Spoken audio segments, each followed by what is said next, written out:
Hi guys and welcome back to the channel Deepak Yadav Education. Welcome to the Daily Hindu News and Editorial Analysis of 26th of December 2024. तो guys आज है तारीख 26 दिसंबर 2024 और है Thursday.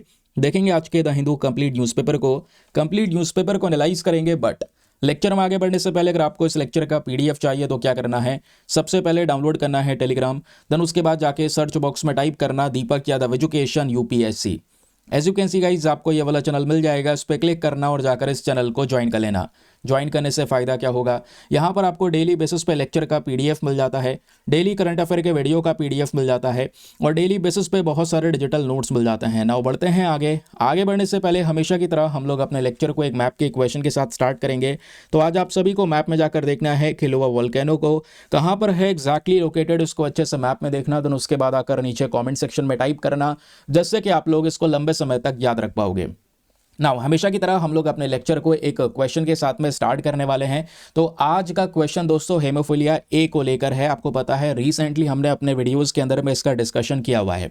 Haemophilia को लेकर 4 statements आपको दिए गए हैं, बताना है चारों में से कौन सा स्टेटमेंट सही है। पहला स्टेटमेंट बोलता है कि ये जो बीमारी है ये होती है विटामिन के कमी की वजह से। यह दूसरा स्टेटमेंट बोलता है कि मेल से ज़्यादा फीमेल्स में ये बीमारी कॉमन हमको देखने को मिलती है। तीसरा स्टेटमेंट बोलता है ये कोई इनहेरिटेड डिसऑर्डर नहीं है, यानी फैमिली में एक व्यक्ति से दूसरे व्यक्ति में यहाँ पर ये नहीं आता है। या ऑप्शन नंबर डी बोलता है कि जो ब्लड क्लॉटिंग प्रोटीन होता है वो पर्याप्त मात्रा में ना होने की वजह से भी ये हेमोफिलिया ए का केस हमको देखने को मिल जाता है। तो बताइए इसका सही उत्तर क्या होना चाहिए। एटलीस्ट सभी को इसमें पार्टिसिपेट करना है। बहुत ही सिंपल सा आप कह सकते हैं, आपके सामने ये क्वेश्चन है, आंसर ज़रूर से देना जिनको पता है। नहीं पता है तो टेंशन मत लीजिएगा, वीडियो के लास्ट में मैं प्रॉपर तरीके से आपको एक्सप्लेन करूंगा हेमोफिलिया का जो भी ये पर्टिकुलर केस है वो क्या है और इसका सही उत्तर क्या होना चाहिए। तो चलिए शुभ आरंभ करते हैं और चलते हैं सबसे पहले थंबनेल वाले इंपॉर्टेंट आर्टिकल की तरफ। ये टॉपिक आपका GS paper number 3 science and technology के पॉइंट ऑफ व्यू से काफ़ी रेलिवेंट होने वाला है। तो दोस्तों 30 दिसंबर का हमारे देश को इंतज़ार है। इंतज़ार क्या है, क्योंकि 30 दिसंबर को एक बहुत बड़ा मिशन होने वाला है, या कह सकते हैं अब की बार साल 2024 का वो आखिरी मिशन होगा जो लॉन्च होगा। और इस आखिरी मिशन का इंपॉर्टेंस भविष्य के लिए बहुत ज़्यादा है। आप देख पाएंगे न्यूमरस आर्टिकल्स इस टॉपिक के ऊपर पब्लिश हो चुके हैं। आपके सामने टाइम्स ऑफ इंडिया है, इवन इंडियन एक्सप्रेस है, द हिंदू है, सभी में यहाँ पर इसको कवर किया जा चुका है। इसरो टू लॉन्च इट्स की स्पैडेक्स मिशन ऑन दिसंबर 30। आपने ये जो वर्ड है ना स्पैडेक्स, ये बहुत ही ज़्यादा सुना होगा पिछले कुछ दिनों में। आज मैं आपको बहुत ही ज़्यादा सिंपल शब्दों में समझाने वाला हूँ। मैं आपको दिखा देता हूँ ये आर्टिकल्स और भी हैं, सभी जगह पे यहाँ पर इसकी चर्चाएं हो रही हैं, क्योंकि आज 26 दिसंबर ऑलरेडी हो चुका है। तो 4 दिन बाद ये मिशन होने वाला है लॉन्च। तो दोस्तों ये स्पैडेक्स मिशन है क्या, आइए विस्तार से यहाँ पर जानने की कोशिश करते हैं। अभी देखो हाल ही में बहुत सारे इम्प्रूवमेंट्स हुए हैं इस मिशन को लेकर, क्योंकि जो भी इस मिशन के अंदर सैटेलाइट्स हम लॉन्च करने वाले हैं इसको बनाया है एक हैदराबाद बेस्ड कंपनी है उसने, और उन्होंने इन सैटेलाइट्स को बनाने के बाद में इसरो को भी सौंप दिया था रिसेंटली, तब भी मैंने इसके बारे में बातचीत की थी उस समय पर। अब क्या है देखिए, इसरो का इसको अभी तक का सबसे इम्पॉर्टेंट मिशन इसलिए बोला जा रहा है क्योंकि इसमें हम 2 सैटेलाइट्स लॉन्च करने वाले हैं, ध्यान में रखिएगा। और वो 2 सैटेलाइट्स यहाँ पे कौन कौन सी हैं, एक होगी यहाँ पर चेजर और दूसरा यहाँ पर आपका होने वाला है टारगेट। दोनों का नाम ध्यान रखिएगा। अब हमारा मेन पर्पस यह है कि इन 2 सैटेलाइट्स को अंतरिक्ष में ले जाकर आपस में कनेक्ट कर देना, कंबाइन कर देना या जोड़ देना, इस तरीके का कॉन्सेप्ट यहाँ पर हम अपनाने वाले हैं जो अभी तक हमने नहीं किया है। इस वजह से कई बार बोला जा रहा है कि ये जो पर्टिकुलर टेक्नोलॉजी है दोस्तों, ये आपकी ऑटोनॉमस डॉकिंग टेक्नोलॉजी होने वाली है, जहां पे हम अंतरिक्ष में 2 सैटेलाइट्स को आपस में जोड़ने वाले हैं, कंबाइन करने वाले हैं। और आगे भविष्य में इस सिस्टम का फायदा बहुत मिलेगा। ठीक है, तो स्पैडेक्स में ध्यान में रखिएगा हम क्या करने वाले हैं, डॉकिंग वाले सिस्टम को यूज करने वाले हैं। ये जो डॉकिंग सिस्टम है इसमें हम अपने 2 स्पेस क्राफ्ट्स को कनेक्ट करेंगे ऑर्बिट के अंदर में, और इससे यहाँ पे बड़े बड़े मिशंस हो सकते हैं। अंतरिक्ष में रिफ्यूलिंग करनी हो तो वो रिफ्यूलिंग करने के लिए इस टेक्नोलॉजी का यूज हो सकता है, एस्ट्रोनॉट्स को ट्रांसफर करने के लिए यूज हो सकता है। ठीक है, तो ये आप देख पाएंगे, एक मान लो चेजर हो जाएगा और एक टारगेट हो जाएगा। अब दोनों को यहाँ पर ज्वाइन करवा दिया जाएगा। ज्वाइन करवा देंगे, जब कनेक्ट हो जाएंगे तो दोनों आपस में एक दूसरे को पावर भी दे रहे होंगे, एक दूसरे के साथ में वर्क भी कर रहे होंगे। अब क्वेश्चन यह है कि आखिरकार हम इस टेक्नोलॉजी का करेंगे क्या। सबसे पहली चीज़ दोस्तों यहाँ पे अगर आप देखोगे, आज दुनिया भर में बहुत सारे देश ऐसे हो चुके हैं जो अपना खुद का इंटरनेशनल स्पेस स्टेशन तैयार कर रहे हैं, अंतरिक्ष में खुद का स्टेशन बना रहे हैं ताकि वो आराम से रिसर्चेस कर सकें। अब आपको पता होगा हमारे पास में ऑलरेडी एक इंटरनेशनल स्पेस स्टेशन है जिसको दुनिया भर की काफ़ी सारी कंट्रीज ने मिलकर बनाया है। लेकिन क्वेश्चन यह है कि जो ये इंटरनेशनल स्पेस स्टेशन आज अंतरिक्ष में तैर रहा है, ये फुटबॉल फील्ड के बराबर के साइज़ का है। तो फुटबॉल फील्ड के साइज़ का हम लोगों ने ये स्टेशन जब बनाया तो बना के क्या पूरा का पूरा एक साथ भेज दिया होगा अंतरिक्ष में लॉन्च करने के लिए? ऐसा कुछ भी नहीं था। छोटे छोटे हिस्से भेजे थे और उनको आपस में कनेक्ट किया गया था, जिसके बाद दोस्तों इस प्रकार से इंटरनेशनल स्पेस स्टेशन बना और वो अंतरिक्ष में तैर रहा है। यही हमारा मेन पर्पस होने वाला है स्पैडेक्स के अंदर भी। स्पैडेक्स में हम दो सैटेलाइट्स को आपस में कनेक्ट तो कर रहे हैं, लेकिन इससे हमारे पास में ये डॉकिंग वाली टेक्नोलॉजी आ जाएगी। अब ये टेक्नोलॉजी आ जाएगी तो भारत का जो खुद का टारगेट है कि हम 2035 तक अपना खुद का अंतरिक्ष स्पेस स्टेशन बनाना चाहते हैं, यानी कि भारतीय अंतरिक्ष स्टेशन बनाना चाहते हैं। तो ये कैसे बनेगा?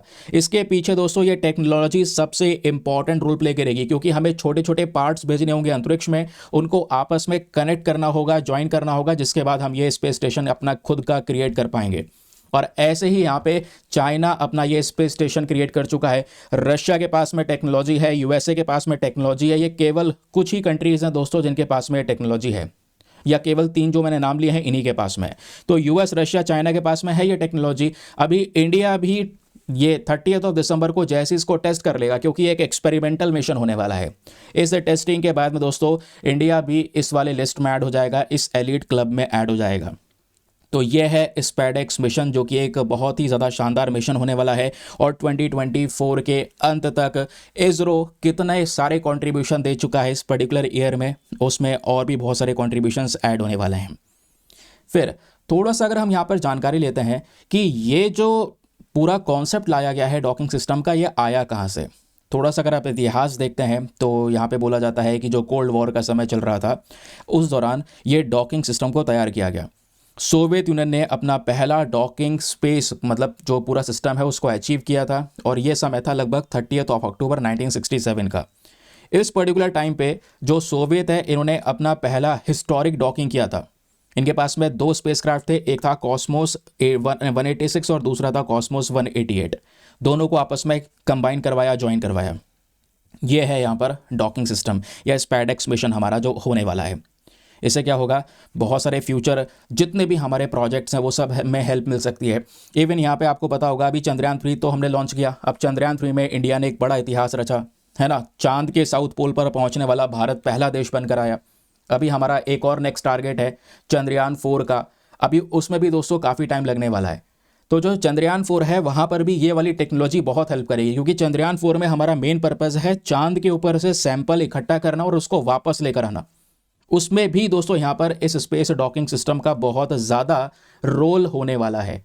इस वजह से याद रखिएगा क्या है ये सिस्टम, और 30 दिसंबर का हम सभी लोगों को इंतज़ार है। चलिए आगे आते हैं। आगे बढ़ने से पहले एक इंपॉर्टेंट इन्फॉर्मेशन, अगर आप लोग हमारे पेड ग्रुप्स को ज्वाइन करना चाहते हैं तो आपके पास में बढ़िया मौका है इसको ज्वाइन करने के लिए। यहाँ पर आपको डेली बेसिस पे करंट नोट्स के PDF वगैरह प्रोवाइड करवाए जाते हैं। फॉर एग्जांपल जैसा आप लोगों ने यहाँ पर ये देखा, जितनी भी डिटेल है आगे वेरियस न्यूज़ आर्टिकल्स कवर करेंगे, सब में प्रॉपर मात्रा में डिटेल्स मिलती हैं। नोट्स कैसे बनेंगे, क्वेश्चन यहाँ से कैसे बनेंगे, प्रीलिम्स में कैसा क्वेश्चन आएगा, मेंस में कैसा क्वेश्चन आएगा, हर एक चीज़ की practice current affairs through newspapers के थ्रू यहाँ पे हम कवर करते हैं। और ये सब डेटा दोस्तों यहाँ पे इस पेड ग्रुप में आपको एक सिंपल से PDF में कंपाइल करके दिया जाता है। एक ऐसा PDF जिसका प्रिंट आउट वगैरह आप निकलवा सकते हैं, एक ऐसा PDF जो हिंदी और इंग्लिश दोनों भाषाओं में आपको प्रोवाइड करवाया जाता है। इवन एक ऐसा ग्रुप आपको मिल जाएगा जहां पर डेली बेसिस पे आपके करंट का कंटेंट अपलोड होता है। डेट वाइज PDFs पड़े हुए हैं, किसी भी तारीख का PDF उठाओ, डाउनलोड करो, पढ़ो, डिलीट करो, अनलिमिटेड ऑप्शंस आपके पास में अवेलेबल हैं।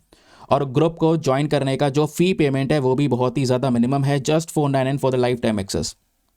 जब तक आपका सिलेक्शन ना हो जाए तब तक आप 499 में ग्रुप को ज्वाइन करके रख सकते हैं। ज्वाइन करने के लिए क्या करना है, व्हाट्सएप पर जाना, यहाँ पर आपको एक नंबर दिया गया है 8534873368। इस नंबर पर मैसेज कर देना कि हाँ I want to join this group. वहाँ पे आपको रिप्लाई मिलेगा, पेमेंट का प्रोसेस दिया जाएगा, और उससे ज़्यादा इंपॉर्टेंट आपको डेमो वीडियो का लिंक भी मिलेगा। आप पूरे डेमो वीडियो को अच्छे से चेक कर सकते हैं, देख सकते हैं मुझको कहाँ पर क्या फ़ायदा होगा, और अपने आप को कंप्लीटली सेटिस्फाई करने के बाद में जाकर ये इन्वेस्टमेंट कर सकते हैं।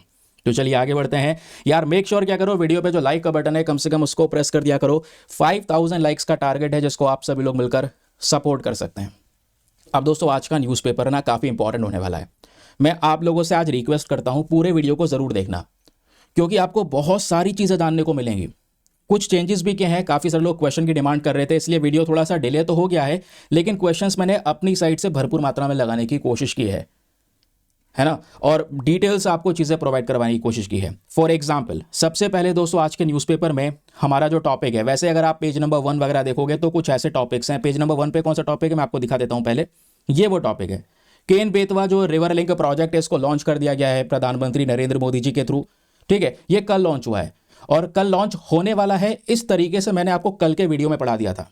यूट्यूब की दुनिया में आज पढ़ाएंगे आपको केन बेतवा लिंक प्रोजेक्ट, मैंने कल ही आपको पढ़ा दिया है बहुत ही डिटेल से कि भाई इसमें क्या क्या कह सकते हैं अपॉर्चुनिटीज़ हो सकती हैं, क्या बेनिफिट्स हो सकते हैं, किस रीजन को फ़ायदा मिलेगा और कहाँ कहाँ पर चैलेंजेस होंगे। तो कल वाला वीडियो देख लेना, आपको मज़ा आ जाएगा। हर एक चीज़ मैंने एक्सप्लेन की है पॉइंट टू पॉइंट। तो यहाँ पे अब फोकस करने की ज़रूरत नहीं है, टाइम वेस्ट ही होगा क्योंकि कल ही पढ़ा यार। अब कल वाला वीडियो ज़्यादा दूर तो है नहीं, जस्ट पीछे हुआ है, एक वीडियो पीछे पड़ा हुआ है। चलिए अब आते हैं नेक्स्ट आर्टिकल पर। ये वाला जो टॉपिक है दोस्तों, ये आपका GS paper number 2 international relations के पॉइंट ऑफ व्यू से इंपॉर्टेंट है। यहाँ पे हम डिस्कस कर रहे हैं भारत और सऊदी अरेबिया के रिलेशंस के बारे में। तो हुआ क्या एक्चुअली में, ये जो व्यक्ति आपको दिख रहे हैं इनका नाम है सुहेल अजाज खान और ये इंडिया के एनवॉय हैं रियाद के अंदर यानी सऊदी अरेबिया में। तो आपस में बहुत सारे डिस्कशंस हुए, इन्होंने बहुत सारी चीज़ें मेंशन भी की हैं और ये बताया जा रहा है भारत और सऊदी अरेबिया दोनों मिलकर जॉइंट वेंचर प्रोजेक्ट्स को आज के समय पर एक्सप्लोर कर रहे हैं इन द डिफेंस सेक्टर। कहने का मतलब है जो हमारी डिफेंस इंडस्ट्री है, उस डिफेंस इंडस्ट्री में भारत और सऊदी अरेबिया आज के समय पर चाहते हैं कि दोनों मिलकर कुछ आइटम्स को डेवलप करें, कुछ वेपन्स को डेवलप करें। ठीक है, क्योंकि इंडिया आज के समय पर दोस्तों अगर आप देखोगे डिफेंस सेक्टर में तेजी से ग्रो कर रहा है ना। हम आज एक्सपोर्ट भी कर रहे हैं बहुत सारे डिफेंस आइटम्स जो पहले हम एक्सपोर्ट नहीं किया करते थे। रशिया के साथ में हमने जॉइंट वेंचर प्रोजेक्ट किया है, ब्रह्मोस मिसाइल को भी हमने रशिया के साथ में जॉइंट वेंचर के थ्रू डेवलप किया है। वही कॉन्सेप्ट दोस्तों हम सऊदी अरेबिया के साथ में लगाने की कोशिश कर रहे हैं, क्योंकि आप हिस्टोरिकली देखोगे तो सऊदी अरेबिया के साथ में भारत के जो रिलेशंस हैं वो बहुत ही ज़्यादा अच्छे हैं, लंबे समय से बने हुए हैं। ट्रेडिंग पार्टनर्स में आप देखोगे तो Saudi Arabia one of the top trading partner माना जाता है इंडिया का, क्योंकि सऊदी अरेबिया से बहुत सारा जो क्रूड ऑयल है, कच्चा तेल है, वो भारत परचेज करता है। अभी समझाऊंगा, हर एक डिटेल बताऊंगा, पहले ये न्यूज़ समझ लेते हैं। तो ये आपको समझ में आया कि दोनों देश करंट समय पर कोशिश कर रहे हैं कि बहुत सारी डिफेंस टेक्नोलॉजी आपस में एक दूसरे के साथ शेयर की जाए और साथ में आपस में मिलकर डेवलप भी की जाए। ठीक है, तो मेजर फोकस अब की बार यहां पर यही रखा हुआ है। फिर मैं आपको बता दूं सऊदी अरेबिया विजन 2030, इसको मत भूलना। 2030 तक का दोनों देशों ने एक विजन बना रखा है और इस विजन के अंदर में मेन पर्पस यहां पर हमारा भी है कि डिफेंस सेक्टर के अंदर में स्पेंडिंग को बढ़ाना, और डिफेंस सेक्टर में इंडिया भी अपने make in India initiative project को बढ़ाने की कोशिश कर रहा है। तो हमारे पास में दोनों देशों के पास में जब टारगेट वही है तो अपॉर्चुनिटी है कि भाई साथ में मिलकर काम कर सकते हैं। और इसी के आधार पर मैं आपको बता दूं इस साल थोड़े समय पहले सऊदी अरेबिया ने $250 मिलियन का एक कॉन्ट्रैक्ट साइन किया था, स्पेशली भारत के म्यूनिशन इंडिया लिमिटेड के साथ में। ये वो कंपनी है जो भारत की डिफेंस पब्लिक सेक्टर अंडरटेकिंग है। तो डिफेंस कॉपरेशन जो है दोनों देशों के अंदर में करंट समय पर, जैसे मैंने आपको बताया, ये डेवलप हो रहा है, ग्रो हो रहा है। हम चाहते हैं कि इस ट्रस्ट को और ज़्यादा बिल्टअप किया जाए। हम चाहते हैं दोनों देशों के बीच में जो कॉन्फिडेंस है वो और ज़्यादा यहाँ पर इंक्रीज हो सके, क्योंकि मिडिल ईस्ट में जितने भी प्रॉब्लम्स आए हैं, कितने भी प्रॉब्लम्स क्यों ना आ गए हो, लेकिन भारत और सऊदी अरेबिया ने अपने संबंध को मेंटेन करके रखा है, क्योंकि ये दोनों कंट्रीज एक दूसरे के लिए कितनी ज़्यादा इंपॉर्टेंट है ये जानते हैं।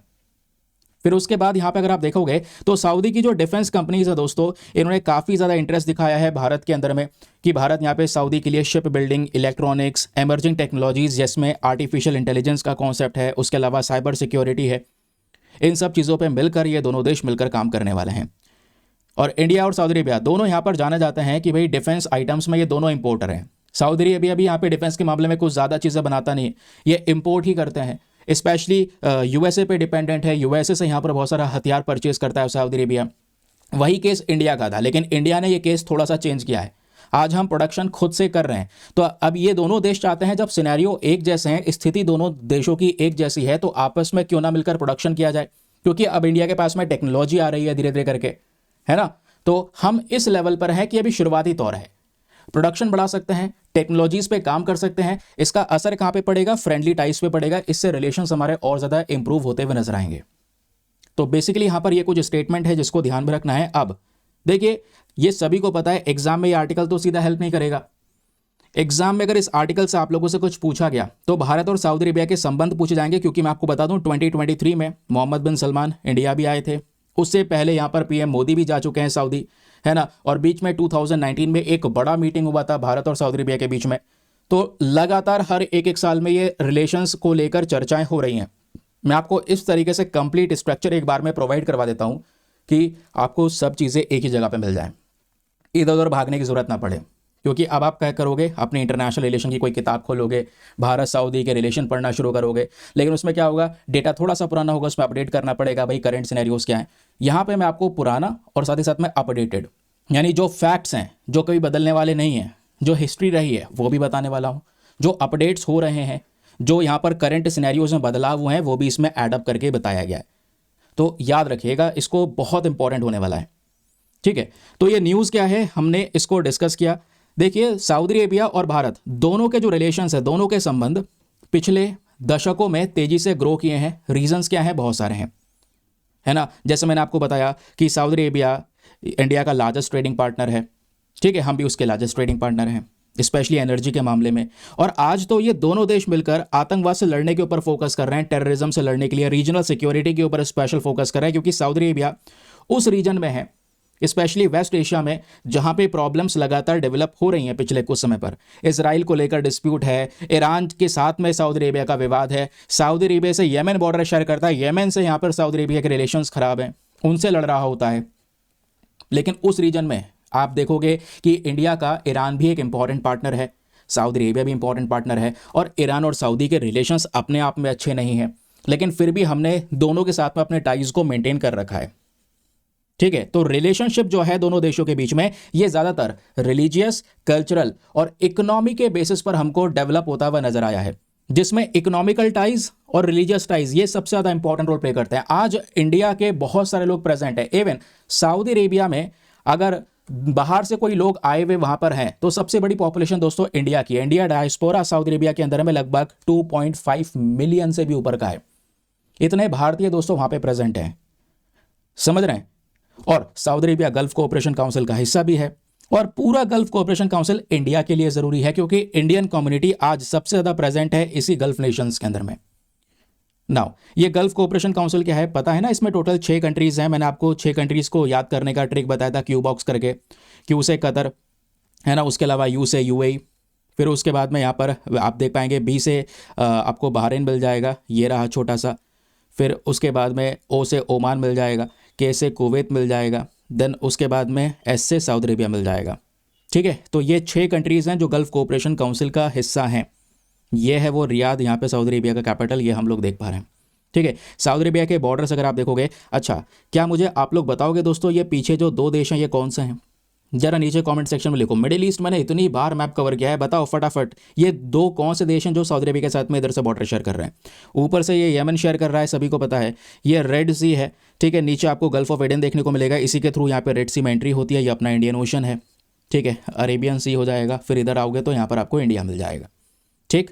इस तरीके से मैप स्ट्रक्चर याद रखिएगा। मैप पे थोड़ा ज़्यादा फोकस रखा करो और थोड़ा टाइम रोजाना निकाला करो, ताकि मैप के ऊपर में फोकस किया जाए। इसलिए मैं कोशिश करता हूँ आपको ज़्यादा से ज़्यादा मैपिंग करवाई जाए। रोज़ एक क्वेश्चन भी देता हूँ कि भाई यहाँ पे मैप में इसको देख लिया करो, एक हैबिट डेवलप हो जाती है। दूसरी बात, जो मैप है ना माइंड में बैठना शुरू हो जाता है, हाँ ये कंट्रीज़ यहाँ पे हैं, ठीक। चलिए फिर अब बात आती है दोस्तों दोनों देशों के पॉलिटिकल एंड डिप्लोमेटिक रिलेशंस के बारे में।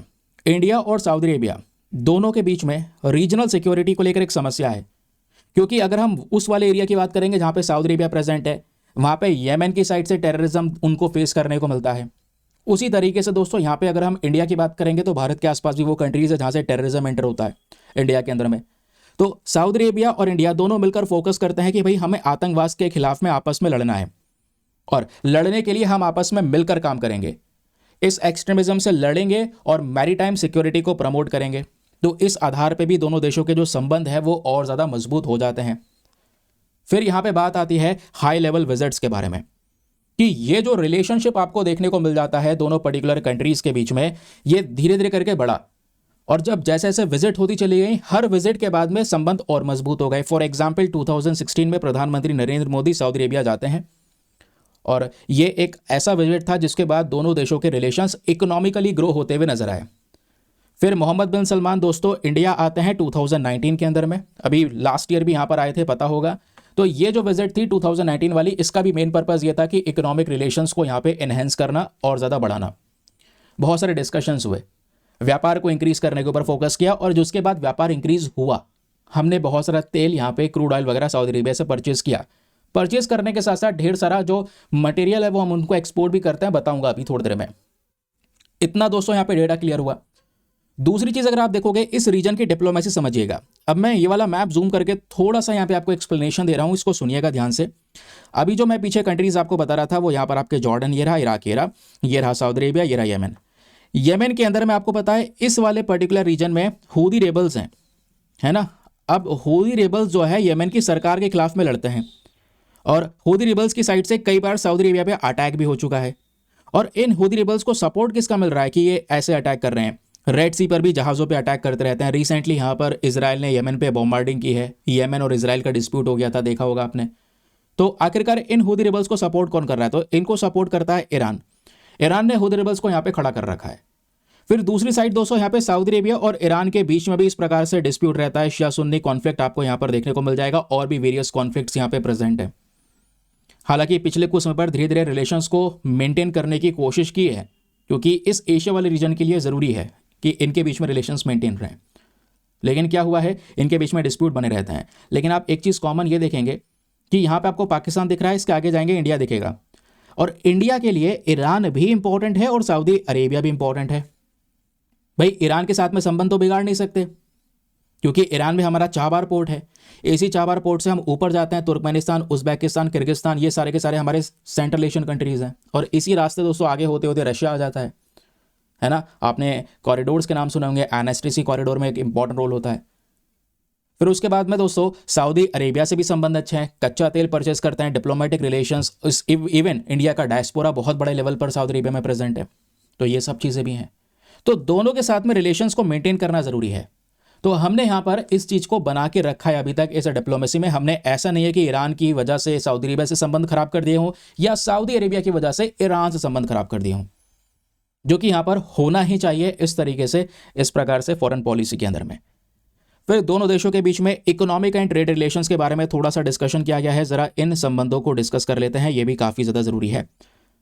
तो जैसे मैंने आपको बताया, Saudi Arabia is one of the India's largest trading partner in middle east. ये जो मैंने मैप आपको दिखाया था ना, ये मिडिल ईस्ट का ही है। ये वाला जो मैप है ये आपका मिडिल ईस्ट वाला रीजन कहलाता है। ठीक, चलिए अब आगे की बात सुनिए। एक सेकेंड को इसको ना हम क्या कर लेते हैं, वर्टिकल कर लेते हैं, अब परेशानी नहीं पड़ेगी। ठीक, ये आप लोग देख पाएंगे। ट्रेड एंड इन्वेस्टमेंट की हम बात कर रहे हैं, तो ऑयल और एनर्जी को लेकर सबसे ज़्यादा बड़ा व्यापार यहाँ पे दोनों देशों के बीच में होता है। सऊदी अरेबिया क्योंकि एक मेजर सप्लायर है ऑयल का, ठीक है। इवन यहाँ पर आज भारत की 20% जो कच्चे तेल की ज़रूरत है वो सऊदी अरेबिया ही पूरा करता है, ठीक है, क्योंकि कच्चे तेल से ही हम लोग क्या करते हैं, पेट्रोल वगैरह को प्रोड्यूस करते हैं। फिर बात आती है ट्रेड वॉल्यूम की, तो अभी 2024 में कितना व्यापार हुआ वो नेक्स्ट ईयर पता चल जाएगा, थोड़े समय बाद, अगला साल लगने वाला है। लेकिन 2023 का डेटा तो हमारे पास में है ना, तो 2023 में अगर आप देखोगे लगभग $40 बिलियन का व्यापार यहाँ पे दोनों देशों के बीच में हमने देखा हुआ, जिसमें इंडिया ने भी बहुत कुछ एक्सपोर्ट किया। सऊदी अरेबिया तो ज़्यादातर कच्चा तेल आता है, लेकिन भारत जो है सऊदी अरेबिया को पेट्रोलियम प्रोडक्ट्स हो गया, टेक्सटाइल, एग्रीकल्चर प्रोडक्ट्स वगैरह ये हम एक्सपोर्ट करते हैं, और उनसे कच्चा तेल, पेट्रोकेमिकल्स और केमिकल्स को इंपोर्ट करते हैं। ये दोनों के हो गए ट्रेड रिलेशंस।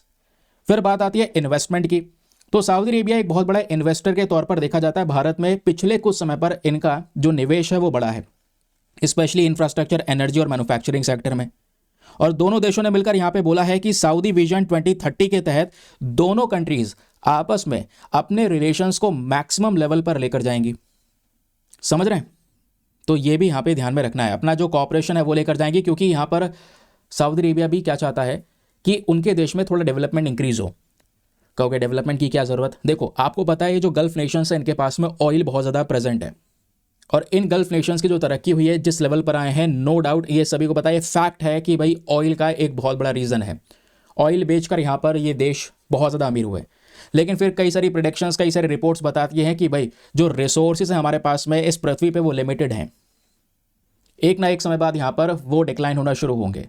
तो प्रॉब्लम्स होंगी। उस लेवल पर भी सऊदी अरेबिया को पता है कि इंडिया एक one of the most important country हो सकता है गल्फ नेशंस के लिए जब ऑयल साथ नहीं देगा तो, क्योंकि दुनिया भर में आप देख पाएंगे क्लाइमेट चेंज का एक बहुत बड़ा मुद्दा उठ रहा है ना। फिर दुनिया भर की कंट्रीज़ पे प्रेशर डल रहा है कि भाई आप इलेक्ट्रिक व्हीकल्स को ज़्यादा अपनाइए। तो अगेन जब इलेक्ट्रिक व्हीकल्स को ज़्यादा अपनाया जाएगा, ट्रांसपोर्टेशन सेक्टर में ऑयल की खपत कम हो जाएगी, उसका कंजम्पशन कम होगा, तो अगेन इम्पैक्ट कहाँ पे पड़ेगा, गल्फ नेशंस पे पड़ेगा। तो कुछ ऐसे बहुत सारे सिनेरियोज हैं।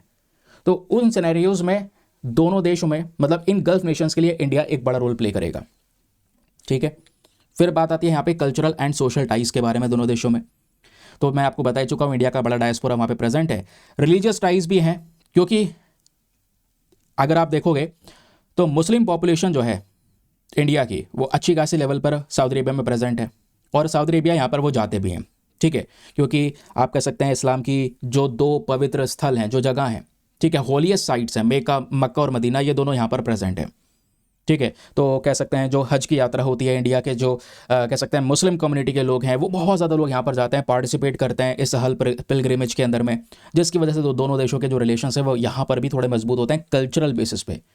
फिर उसके अलावा सऊदी अरेबिया ने अपना जो दिलचस्पी है, अपना जो इंटरेस्ट है, वो यहाँ पे दिखाया है कि दोनों देशों के बीच में कल्चरल एक्सचेंजेस को और ज़्यादा बढ़ाया जा सके। एजुकेशन, मीडिया, टूरिज्म, इस एस्पेक्ट में भी यहाँ पर दोनों देशों ने मिलकर काफ़ी सारे अग्रीमेंट्स के तौर पर काम किया हुआ है।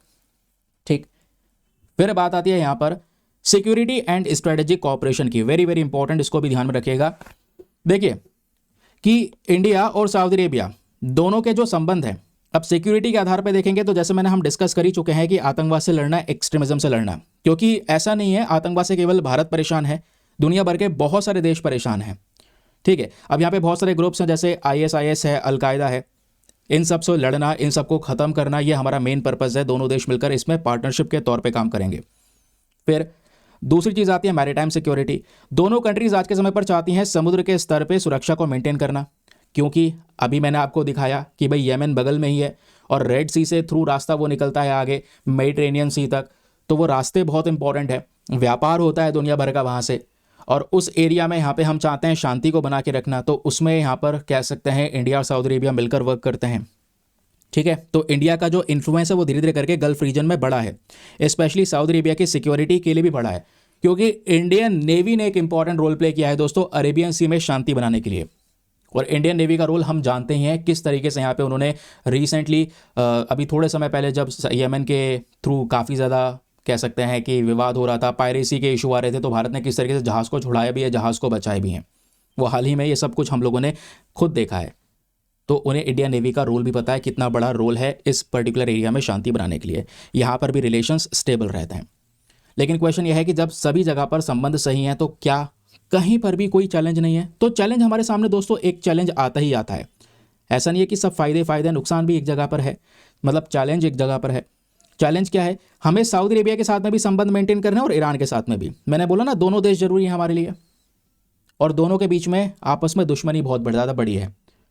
अगर येमेन को ईरान सपोर्ट करता रहेगा, येमेन लगातार अटैक करता रहेगा, है ना, या ईरान यहाँ पर अटैक करेगा, तो एक बड़ी प्रॉब्लम क्रिएट होगी।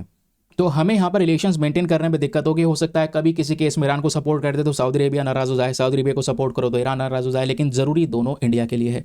तो एक समस्या हमारे सामने ये आती है। दूसरी आती है human rights and labour issues की। आज भारत के जितने भी माइग्रेंट वर्कर सऊदी अरेबिया में काम कर रहे हैं दोस्तों, ये एक बड़ी समस्या या बड़ा सेंसिटिव इशू क्रिएट होता है।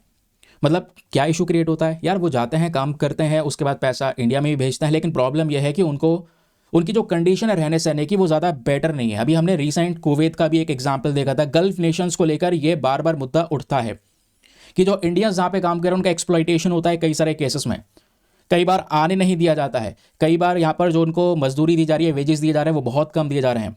एक कमरे में 6-6, 8-8, 10-10 लोगों को यहाँ पर रख दिया जाता है। कोई यहाँ पर छूट नहीं है, बस खाली काम पे जाना है, वापस रूम पे जाना है, खाना खाना है, फिर काम पे जाना है, फिर रूम पे जाना है। तो इससे कहीं ना कहीं यहाँ पे प्रॉब्लम्स होती है उन कम्युनिटी की जो जा रही है वर्क करने के लिए।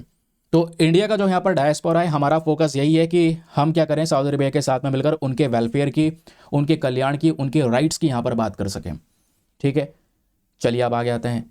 फिर उसके बाद में बात आती है यहाँ पर future prospects and area of cooperation के बारे में, यानी भविष्य में क्या क्या चीज़ें आज के समय पर हम सोच रहे हैं। तो भविष्य के हिसाब से आपको पता ही है सऊदी अरेबिया का विजन 2030, जहाँ पे मेन पर्पज़ है दोनों देश मिलकर डेवलपमेंट करेंगे। सऊदी अरेबिया भी पैसा इन्वेस्ट करेगा। इंडिया सऊदी अरेबिया मिलकर सोलर और विंड एनर्जी के प्रोजेक्ट्स के ऊपर भी पैसा खर्च करेंगे। ठीक है, फिर उसके बाद में बात आती है टेक्नोलॉजिकल एंड इनोवेशंस। तो आर्टिफिशियल इंटेलिजेंस, उसके अलावा स्मार्ट सिटी मिशन और डिजिटल इंफ्रास्ट्रक्चर में दोनों को मिलकर काम करना है, ये इनका 2030 का टारगेट है। फिर आतंकवाद से लड़ना, बॉर्डर सिक्योरिटी को मेंटेन करना, डिफेंस टेक्नोलॉजी में मिलकर काम करना, इनके बीच में जॉइंट एक्सरसाइज होती है। अच्छा, मुझे बताओगे सऊदी अरेबिया और भारत के बीच में कौन सा अभ्यास होता है, कौन कौन सा एक्सरसाइज होता है, ज़रा बताओ नीचे कमेंट सेक्शन में। आपस में ट्रेनिंग करना, आपस में कॉपरेट करके टेक्नोलॉजीज़ को प्रमोट करना, ये भी यहाँ पर इनका मेन पर्पज़ है। ये सब इनका आगे का टारगेट है। ठीक, तो ये हो गए रिलेशंस आपके मेंटेन। अब आप किसी भी किताब से पढ़ना, ये सब चीज़ें उसमें आपको मिल जाएंगी। फिलहाल आपका ये मिल चुका है और नोट्स के फॉर्म में ये सब डेटा यहाँ पर आपको प्रोवाइड करवा दिया गया है। कंक्लूजन में वही सब चीज़ें लिख सकते हैं जो हम लोगों ने अभी थोड़ी देर पहले पढ़ा है। चलिए अगली इंपॉर्टेंट खबर पर आते हैं। अगली जो इंपॉर्टेंट न्यूज़ है दोस्तों यहाँ पर वो आपको देखने को मिल जाती है, यह है कि centre yet to formally scrap FMR with the Myanmar. देखो मामला क्या है कि आज से कुछ दिनों पहले कि म्यांमार के साथ में जो बॉर्डर इंडिया शेयर करता है, उस बॉर्डर पे आज हम थोड़ा सा और ज़्यादा सर्विलांस को बढ़ा रहे हैं। यानी उस बॉर्डर के ऊपर में लोगों ने और ज़्यादा सख्ती बना रखी है, क्योंकि आज ज़रूरी भी है। क्योंकि हमने देखा नॉर्थ ईस्ट के अंदर में मणिपुर को लेकर एक बहुत बड़ा डिस्प्यूट पिछले 1 साल में देखने को मिला है। फिर उसके बाद में म्यांमार की अगर हम कंडीशंस देखेंगे तो म्यांमार में भी कुछ हालात ज़्यादा बढ़िया नहीं है, क्योंकि म्यांमार दोस्तों भारत का पड़ोसी देश है। ठीक है, और नॉर्थ ईस्ट इंडिया के बहुत सारे स्टेट्स के साथ में म्यांमार बॉर्डर को शेयर करता है। फॉर एग्जांपल ये दोस्तों देखोगे आप, ये भारत का नॉर्थ ईस्ट इंडियन स्टेट हो गया। हमारा अरुणाचल प्रदेश है, असम है, नागालैंड, मणिपुर, मिजोरम। ठीक है, ये सब स्टेट्स आपको देखने को मिल जाती हैं। अब असम को हटा दोगे तो अरुणाचल प्रदेश यह देख पाओगे, पीछे आपका म्यांमार है। ये जो देश आपको दिख रहा है ये म्यांमार है। तो अरुणाचल प्रदेश म्यांमार के साथ में बॉर्डर शेयर करता है, नागालैंड म्यांमार के साथ में बॉर्डर शेयर करता है, मणिपुर नागालैंड के मणिपुर इस म्यांमार के साथ में बॉर्डर को शेयर करता है, और मिजोरम भी म्यांमार के साथ में बॉर्डर को शेयर करता है। तो ये 4 राज्य हैं भारत के जो म्यांमार के साथ में बॉर्डर को शेयर करते हैं। तो ये जो बॉर्डर है हमारी, ये 1600 किलोमीटर से भी ज़्यादा बड़ी बॉर्डर आपको देखने को मिल जाती है। तो इस बॉर्डर पर दोस्तों आज के समय पर जो बीएसएफ है, बॉर्डर सिक्योरिटी फोर्स, वो तैनात है। ठीक है, ताकि म्यांमार से जो इलीगल इमिग्रेंट्स हैं वो इंडिया में ना घुस सकें, क्योंकि कई बार घुस जाते हैं जिससे यहाँ पर डेमोग्राफिक स्ट्रक्चर खराब होता है हमारे देश का। तो ये भी एक बहुत बड़ी समस्या है। अब क्या होता है कि इन बॉर्डर्स को अगर आप ध्यान से देखेंगे तो एक समय पर इन बॉर्डर पर म्यांमार के साथ में लोगों का आना जाना अलाउ कर रखा था। हमने लोगों का आना जाना अलाउ कर रखा था, जिसको हम बोलते हैं क्या, फ्री मूवमेंट रिजीम। ये नाम आपको दिख रहा होगा। अब ये फ्री मूवमेंट रिजीम है क्या, जरा सुनिएगा। इंडिया और म्यांमार इस पर्टिकुलर रिजीम के तहत अपने देश के नागरिकों को अलाउ करते हैं कि बिना वीज़ा के, क्योंकि एक समय क्या होता है भाई, अगर आपको किसी दूसरे देश में जाना है तो आपको वीज़ा चाहिए होता है ना भाई, उस देश की परमिशन चाहिए होती है, उस देश की परमिशन को वीज़ा कहते हैं। तो अगर इंडिया से कोई लोग म्यांमार जाना चाहते हैं, वीज़ा होगा, म्यांमार का वीज़ा चाहिए। म्यांमार से कोई आना चाहता है भारत, तो भारत का वीज़ा चाहिए। लेकिन इंडिया ने ऐसा कुछ नहीं मेंटेन किया। म्यांमार के साथ में हम लोगों ने फ्री मूवमेंट रिजीम को फॉलो किया। ये रिजीम वो था कि बॉर्डर के आसपास जो लोग हैं वो अपने एक दूसरे के देश में आ जा सकते हैं, वो भी आसपास के लोग, और केवल कुछ लिमिटेड एरिया तक जा सकते हैं। ऐसा नहीं है कि निकल के कहीं भी चले जाएंगे इंडिया में, या निकल के कहीं भी म्यांमार में चले जाएंगे, ऐसा नहीं है।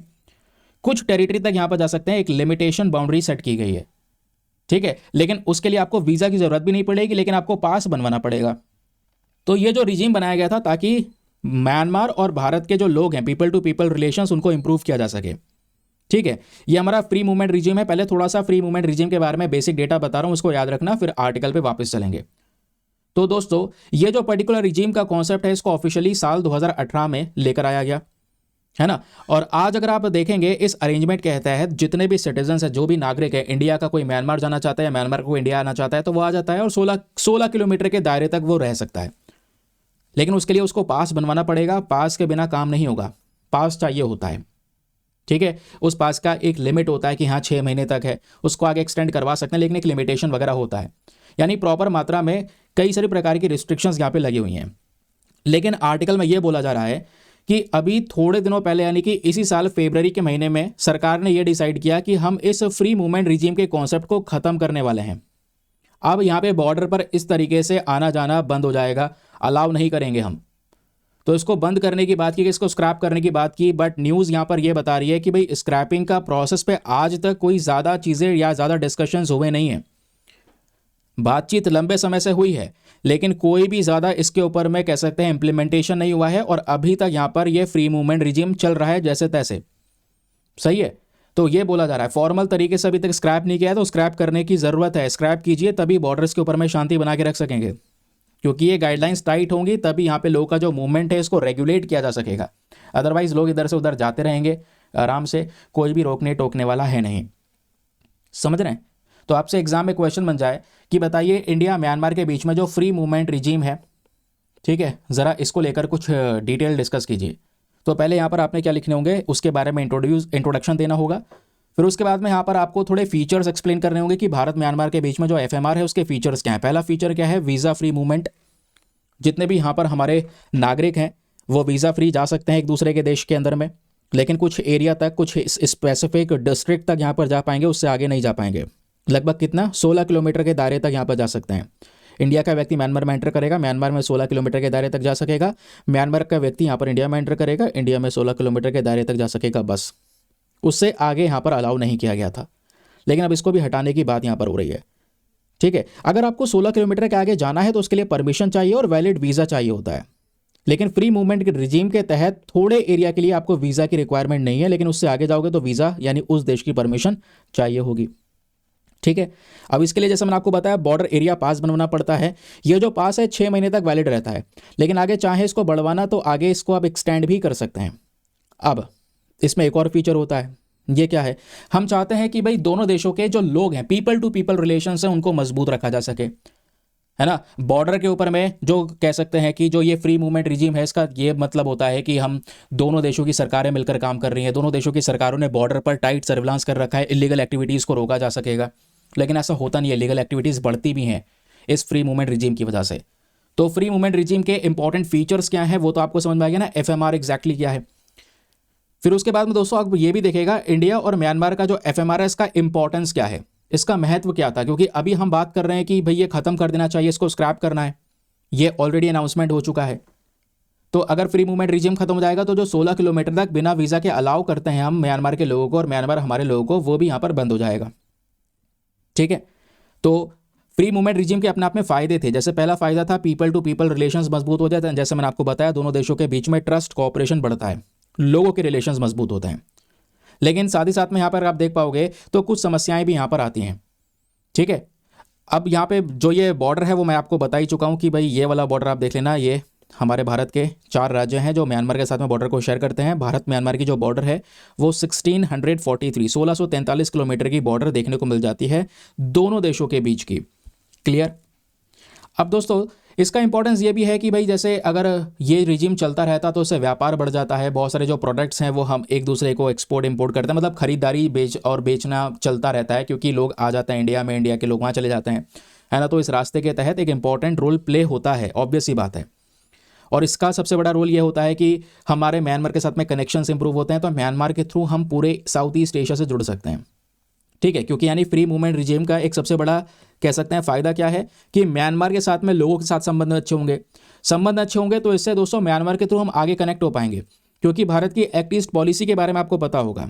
ठीक है, एक्ट ईस्ट पॉलिसी में हमारा मेन पर्पज़ है जितने भी साउथ ईस्ट एशियन कंट्रीज़ हैं ईस्टर्न साइड में, क्योंकि ये म्यांमार है, अगर भारत इन देशों के साथ में जुड़ता है तो वो म्यांमार के थ्रू जुड़ता है, क्योंकि भारत का नॉर्थ ईस्ट इंडिया म्यांमार से जुड़ा है, म्यांमार आगे दोस्तों बाकी सारे देशों से जुड़ा हुआ है, जैसे थाईलैंड से जुड़ा हुआ है, मलेशिया से जुड़ा हुआ है, फिर आगे मलेशिया से आप देख पाएंगे सिंगापुर, इंडोनेशिया, ये सब देश आपको यहाँ पर देखने को मिल जाते हैं।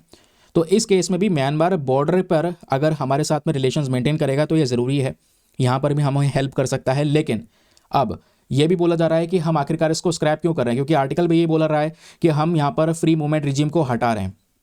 उसके पीछे का रीज़न क्या है? उसके पीछे का रीज़न दोस्तों यहाँ पर यह है क्योंकि इसमें बहुत सारे चैलेंजेस पिछले कुछ समय पर देखने को मिले हैं। सबसे पहला सिक्योरिटी का इशू देखने को मिला है, क्योंकि ये जो फ्री मूवमेंट रिजीम है इससे बहुत सारे ऐसे लोग जो विद्रोह कर रहे होते हैं, क्योंकि नॉर्थ ईस्ट इंडिया में भी यानी नागालैंड की अगर हम बात करेंगे, मणिपुर में बात करेंगे तो डिस्प्यूट बने हुए हैं पिछले कुछ समय पर, और बहुत सारे लोग ऐसे हैं जो हमारे देश के कुछ टेरिटरीज़ को अलग करना चाहते हैं, तोड़ना चाहते हैं, है ना। वो कहीं ना कहीं यहाँ पर क्या करते हैं, इस फ्री मूवमेंट रिजीम का गलत फ़ायदा उठाते हैं। वो क्रॉस बॉर्डर ऑपरेशन चलाने की कोशिश करते हैं, बॉर्डर के उधर से लोगों को इन्वॉल्व करने की कोशिश करते हैं, हथियारों की स्मगलिंग होती है, ड्रग्स की स्मगलिंग होने लगती है इस फ्री मूवमेंट रिजीम की वजह से। ये एक बहुत बड़ा चैलेंज है जिस वजह से इसको स्क्रैप करने के बारे में डिस्कशन हुआ है। फिर दूसरा यहाँ पर इशू ये है कि भाई यहाँ पे बॉर्डर पर हम लोगों ने खोल तो दिया था रास्ता एक दूसरे के लिए, लेकिन आज तक बॉर्डर पर अच्छे से मैनेजमेंट को मेंटेन नहीं किया। ठीक है, दोनों देशों के बीच में कोऑर्डिनेशन मेंटेन नहीं हो पाता था। Police, border security force, custom, किसको क्या काम दोगे? तो दोस्तों यहाँ पे ना ही इनके बीच में कोऑर्डिनेशन मेंटेन हो पाता और लोग यहाँ पर इसका फायदा उठा रहे थे।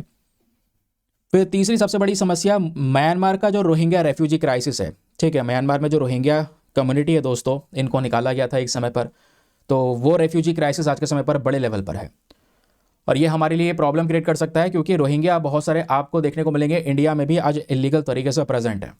तो ये जो बॉर्डर रीजन आपको दिख रहा है, ये बहुत सारे ग्रुप्स के लिए रास्ता बन जाएगा भारत के अंदर आने के लिए, क्योंकि हम देख पा रहे हैं पिछले कुछ समय पर म्यांमार में तख्ता पलट हो चुका है, मिलिट्री ने रूल कर रहा हुआ है, लोग परेशान हैं, डेमोक्रेसी की मांग कर रहे हैं बट डेमोक्रेसी मिल नहीं रही है। तो समस्या यहाँ पर यह है कि लोग चाहते हैं थोड़ा अच्छा लाइफ को जीना, जिस वजह से वो एंट्री करने के लिए तैयार हैं इंडिया में, जिसको बोलते हैं इलीगल इमिग्रेशन। तो इलीगल इमिग्रेशन का जो डर है वो लगातार बढ़ जाता है अगर आपके बॉर्डर्स खुले रहेंगे, आप आना जाना अलाउ करेंगे। ह्यूमन ट्रैफिकिंग एक सबसे बड़ी प्रॉब्लम यहाँ पर जनरेट होती है, यानी कि मानव की तस्करी करना, इधर से उधर यहाँ पर उसको ले जाना। ठीक है, फिर यही फ्री मूवमेंट की वजह से और ही प्रॉब्लम्स होती हैं। आसपास कह सकते हैं बॉर्डर एरियाज के आसपास ना नेचुरल रिसोर्सेज हैं, पेड़ पौधे हैं, जंगल हैं, तो पेड़ों की कटाई होती है, उनको इलीगल तरीके से इधर से उधर पहुंचाना, तो इससे नेचुरल रिसोर्सेज का भी एक्सप्लॉयटेशन होता है। ये कुछ चैलेंजेस थे हमारे इस फ्री मूवमेंट रिजीम में, जिसकी वजह से दोस्तों यहाँ पर फ्री मूवमेंट रिजीम को स्क्रैप किया जा रहा है। और सबसे बड़ा चैलेंज वही है कि इलीगल इमिग्रेंट्स को रोकना, क्योंकि आज हमारे देश में भी बहुत सारे प्रकार के जो डिस्प्यूट्स हैं वो पिछले कुछ समय पर बने हुए हैं। ठीक, लेकिन अभी तक कोई भी स्टेप ऐसा लिया नहीं गया है। तो आपका आर्टिकल भी क्लियर हो गया, फ्री मूवमेंट रिजीम से लेकर जो भी चीज़ें यहाँ पर को एग्जाम के तौर पे क्वेश्चन बन सकता है वो भी सब मैंने बता दिया है। अब दोस्तों यहाँ पे एक प्रैक्टिस क्वेश्चन दे रहा हूँ, आप समझ सकते हैं, देखो कि भाई यहाँ पे ऐसे सवाल बन सकता है। आप लोग ज़रा इस क्वेश्चन का आंसर देने की कोशिश करना, फिर एक ही बार में मैं यहाँ पर आपको इसका आंसर दूंगा। पहले आपको यहाँ पे कोशिश करना है। क्वेश्चन आपके सामने है। क्वेश्चन क्या बोलता है, सुनिएगा, एक second. Which of the following statement is are correct regarding the India Myanmar free movement regime? आपको बताना है कि ये जो 4 स्टेटमेंट्स आपको नीचे दिए गए हैं, इन चारों में से इन तीनों में से वो कौन सा स्टेटमेंट है जो भारत और म्यांमार के बीच का जो फ्री मूवमेंट रिजीम है उससे रिलेटेड बिल्कुल सही है। करेक्ट स्टेटमेंट बताना है दोस्तों। अब ये आपको नीचे डिटेल्स दिख रही होंगी, आंसर उसके नीचे है, लेकिन आंसर मैं नहीं बताऊंगा, थोड़ी देर रुक के बताऊंगा, आपको बताना है। तो 3 स्टेटमेंट क्या बोलते हैं। पहला स्टेटमेंट बोलता है कि ये जो मूवमेंट रिजीम है दोस्तों, ये क्या करता है, हमारे बॉर्डर एरियाज़ के सिटीजन को अलाउ करता है कि वो एक दूसरे के एरिया में आ सकते हैं और 50 किलोमीटर के दायरे तक इधर से उधर जा सकते हैं एक दूसरे के देश के अंदर में। तो पहला स्टेटमेंट तो ये बोलता है। दूसरा स्टेटमेंट बोलता है कि जो फ्री मूवमेंट रिजीम है ये भारत के अरुणाचल प्रदेश, नागालैंड, मणिपुर और मिजोरम वाले स्टेट्स पे एप्लीकेबल होगा, क्योंकि यही वो राज्य हैं जो म्यांमार के साथ में बॉर्डर को शेयर करते हैं। फिर तीसरा स्टेटमेंट बोलता है कि जो ये बॉर्डर एरियाज हैं जो फ्री मूवमेंट रिजीम के तहत आपको देखने को मिल जाते हैं, यहाँ पे आना जाना अलाउ किया जाता है, वो भी पास देकर, और ये जो पास होता है वो कम से कम 1 साल के लिए वैलिड होता है।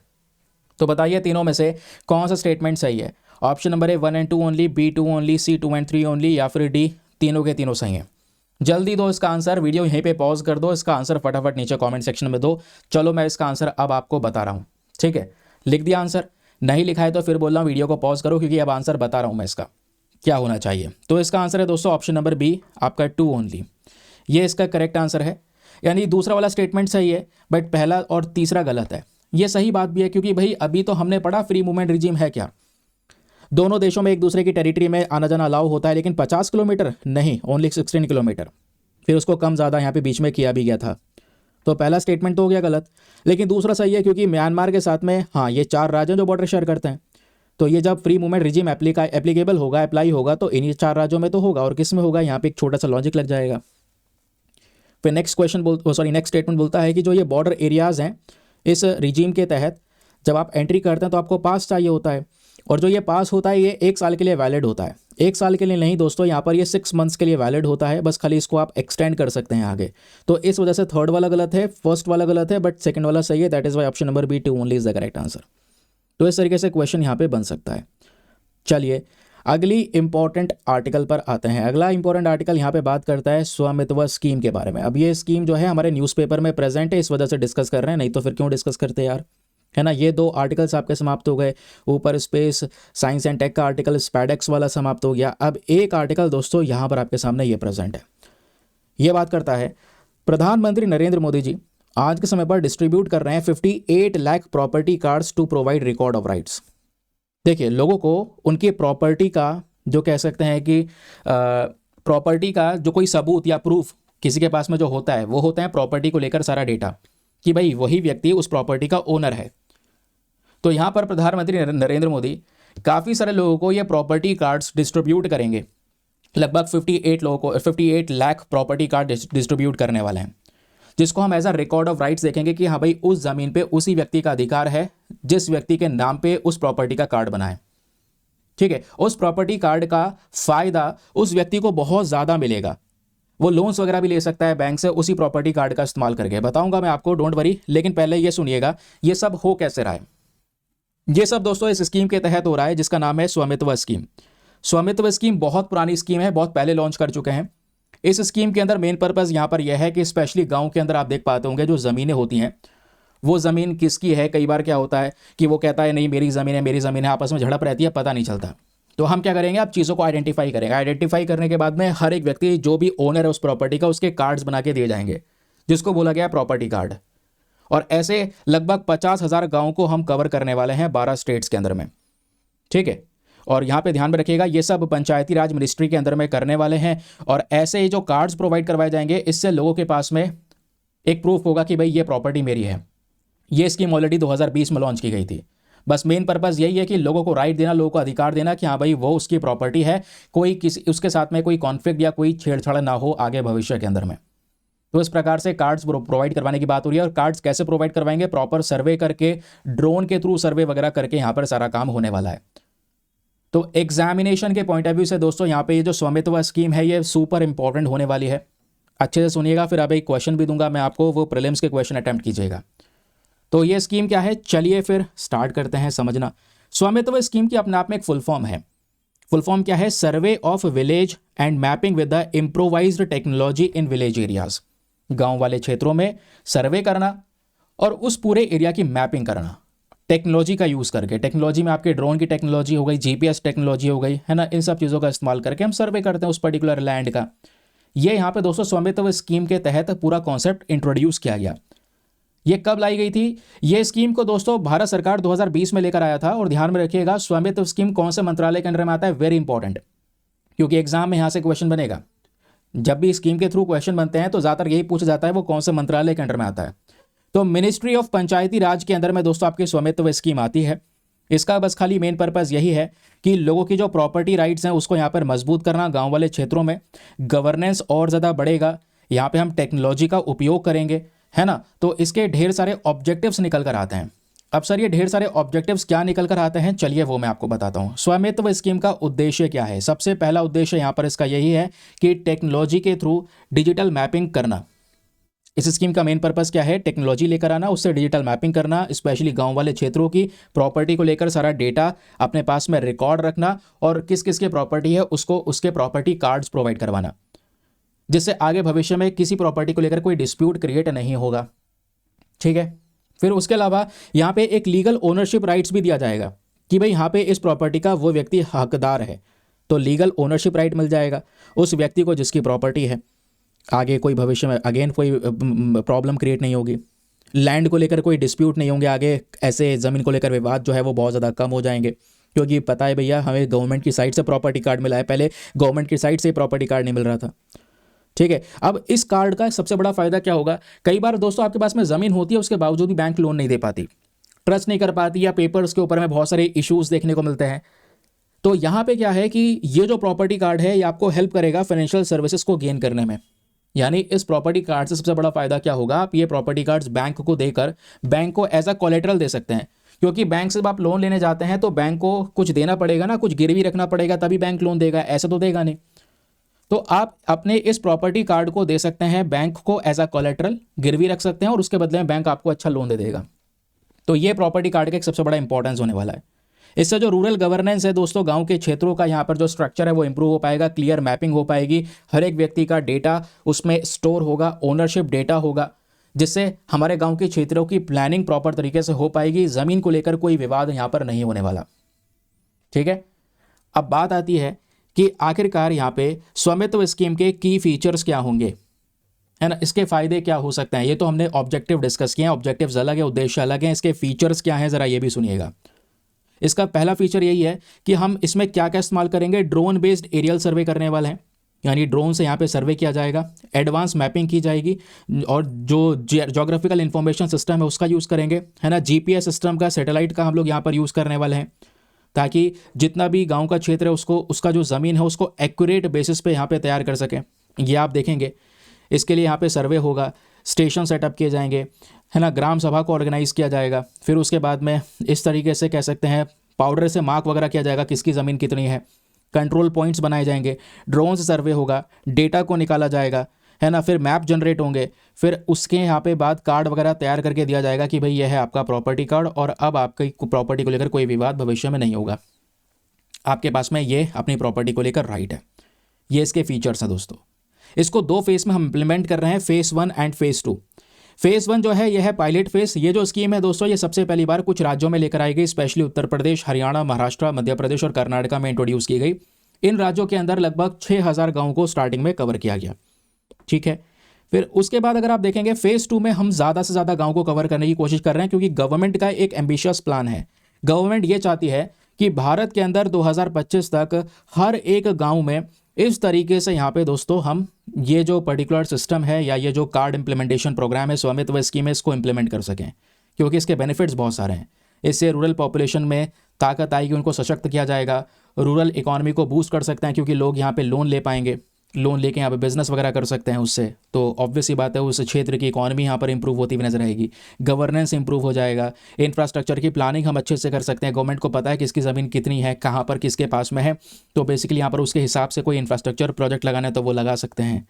रोड्स कहाँ से निकालनी है वो आराम से यहाँ पर, मतलब क्योंकि आपके पास में डेटा अवेलेबल है तो किसी की ज़मीन के साथ में कोई डिस्प्यूट नहीं होगा। लेकिन अब इसको इंप्लीमेंट करने में चैलेंजेस भी हैं यार, क्योंकि एग्जाम में क्वेश्चन बन जाएगा कि भाई कॉन्सेप्ट तो अच्छा है लेकिन क्या आप लोग को लगता है कि इसमें कुछ समस्याएं हो सकती हैं? हाँ बिल्कुल हो सकती हैं।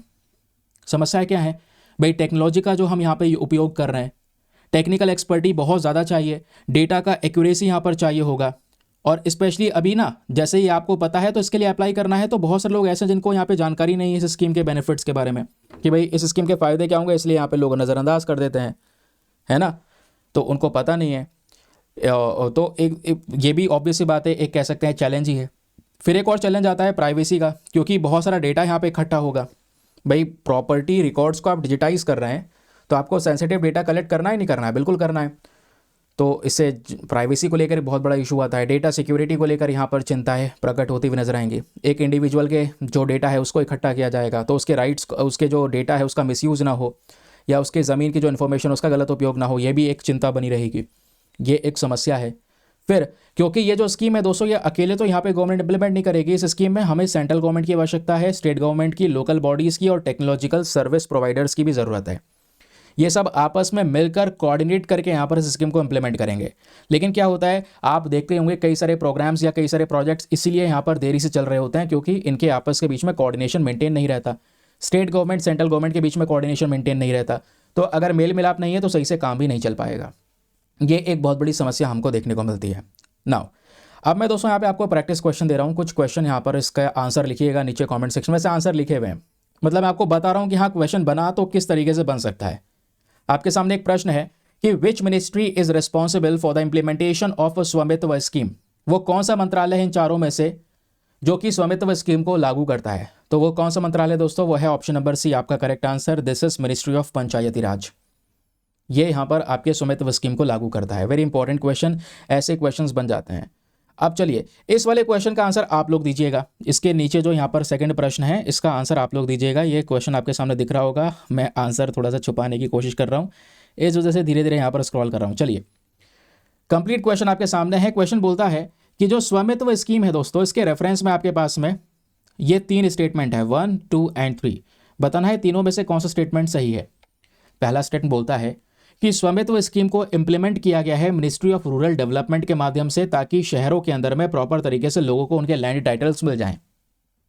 ठीक है, दूसरा स्टेटमेंट बोलता है कि जो ये स्कीम है इसके अंदर में एरियल सर्वे, जीपीएस, जीआईएस का इस्तेमाल करते हैं ताकि एक पर्टिकुलर ज़मीन की प्रॉपर तरीके से मैपिंग की जा सके, उनको लीगल टाइटल देने के लिए, है ना, एक व्यक्ति को यहाँ पर उनके ओनर के राइट्स देने के लिए। तीसरा स्टेटमेंट बोलता है कि जो ये स्कीम है इसका मेन पर्पज़ है लैंड राइट्स प्रोवाइड करवाना और लैंड डिस्प्यूट्स को यहाँ पर कम करना।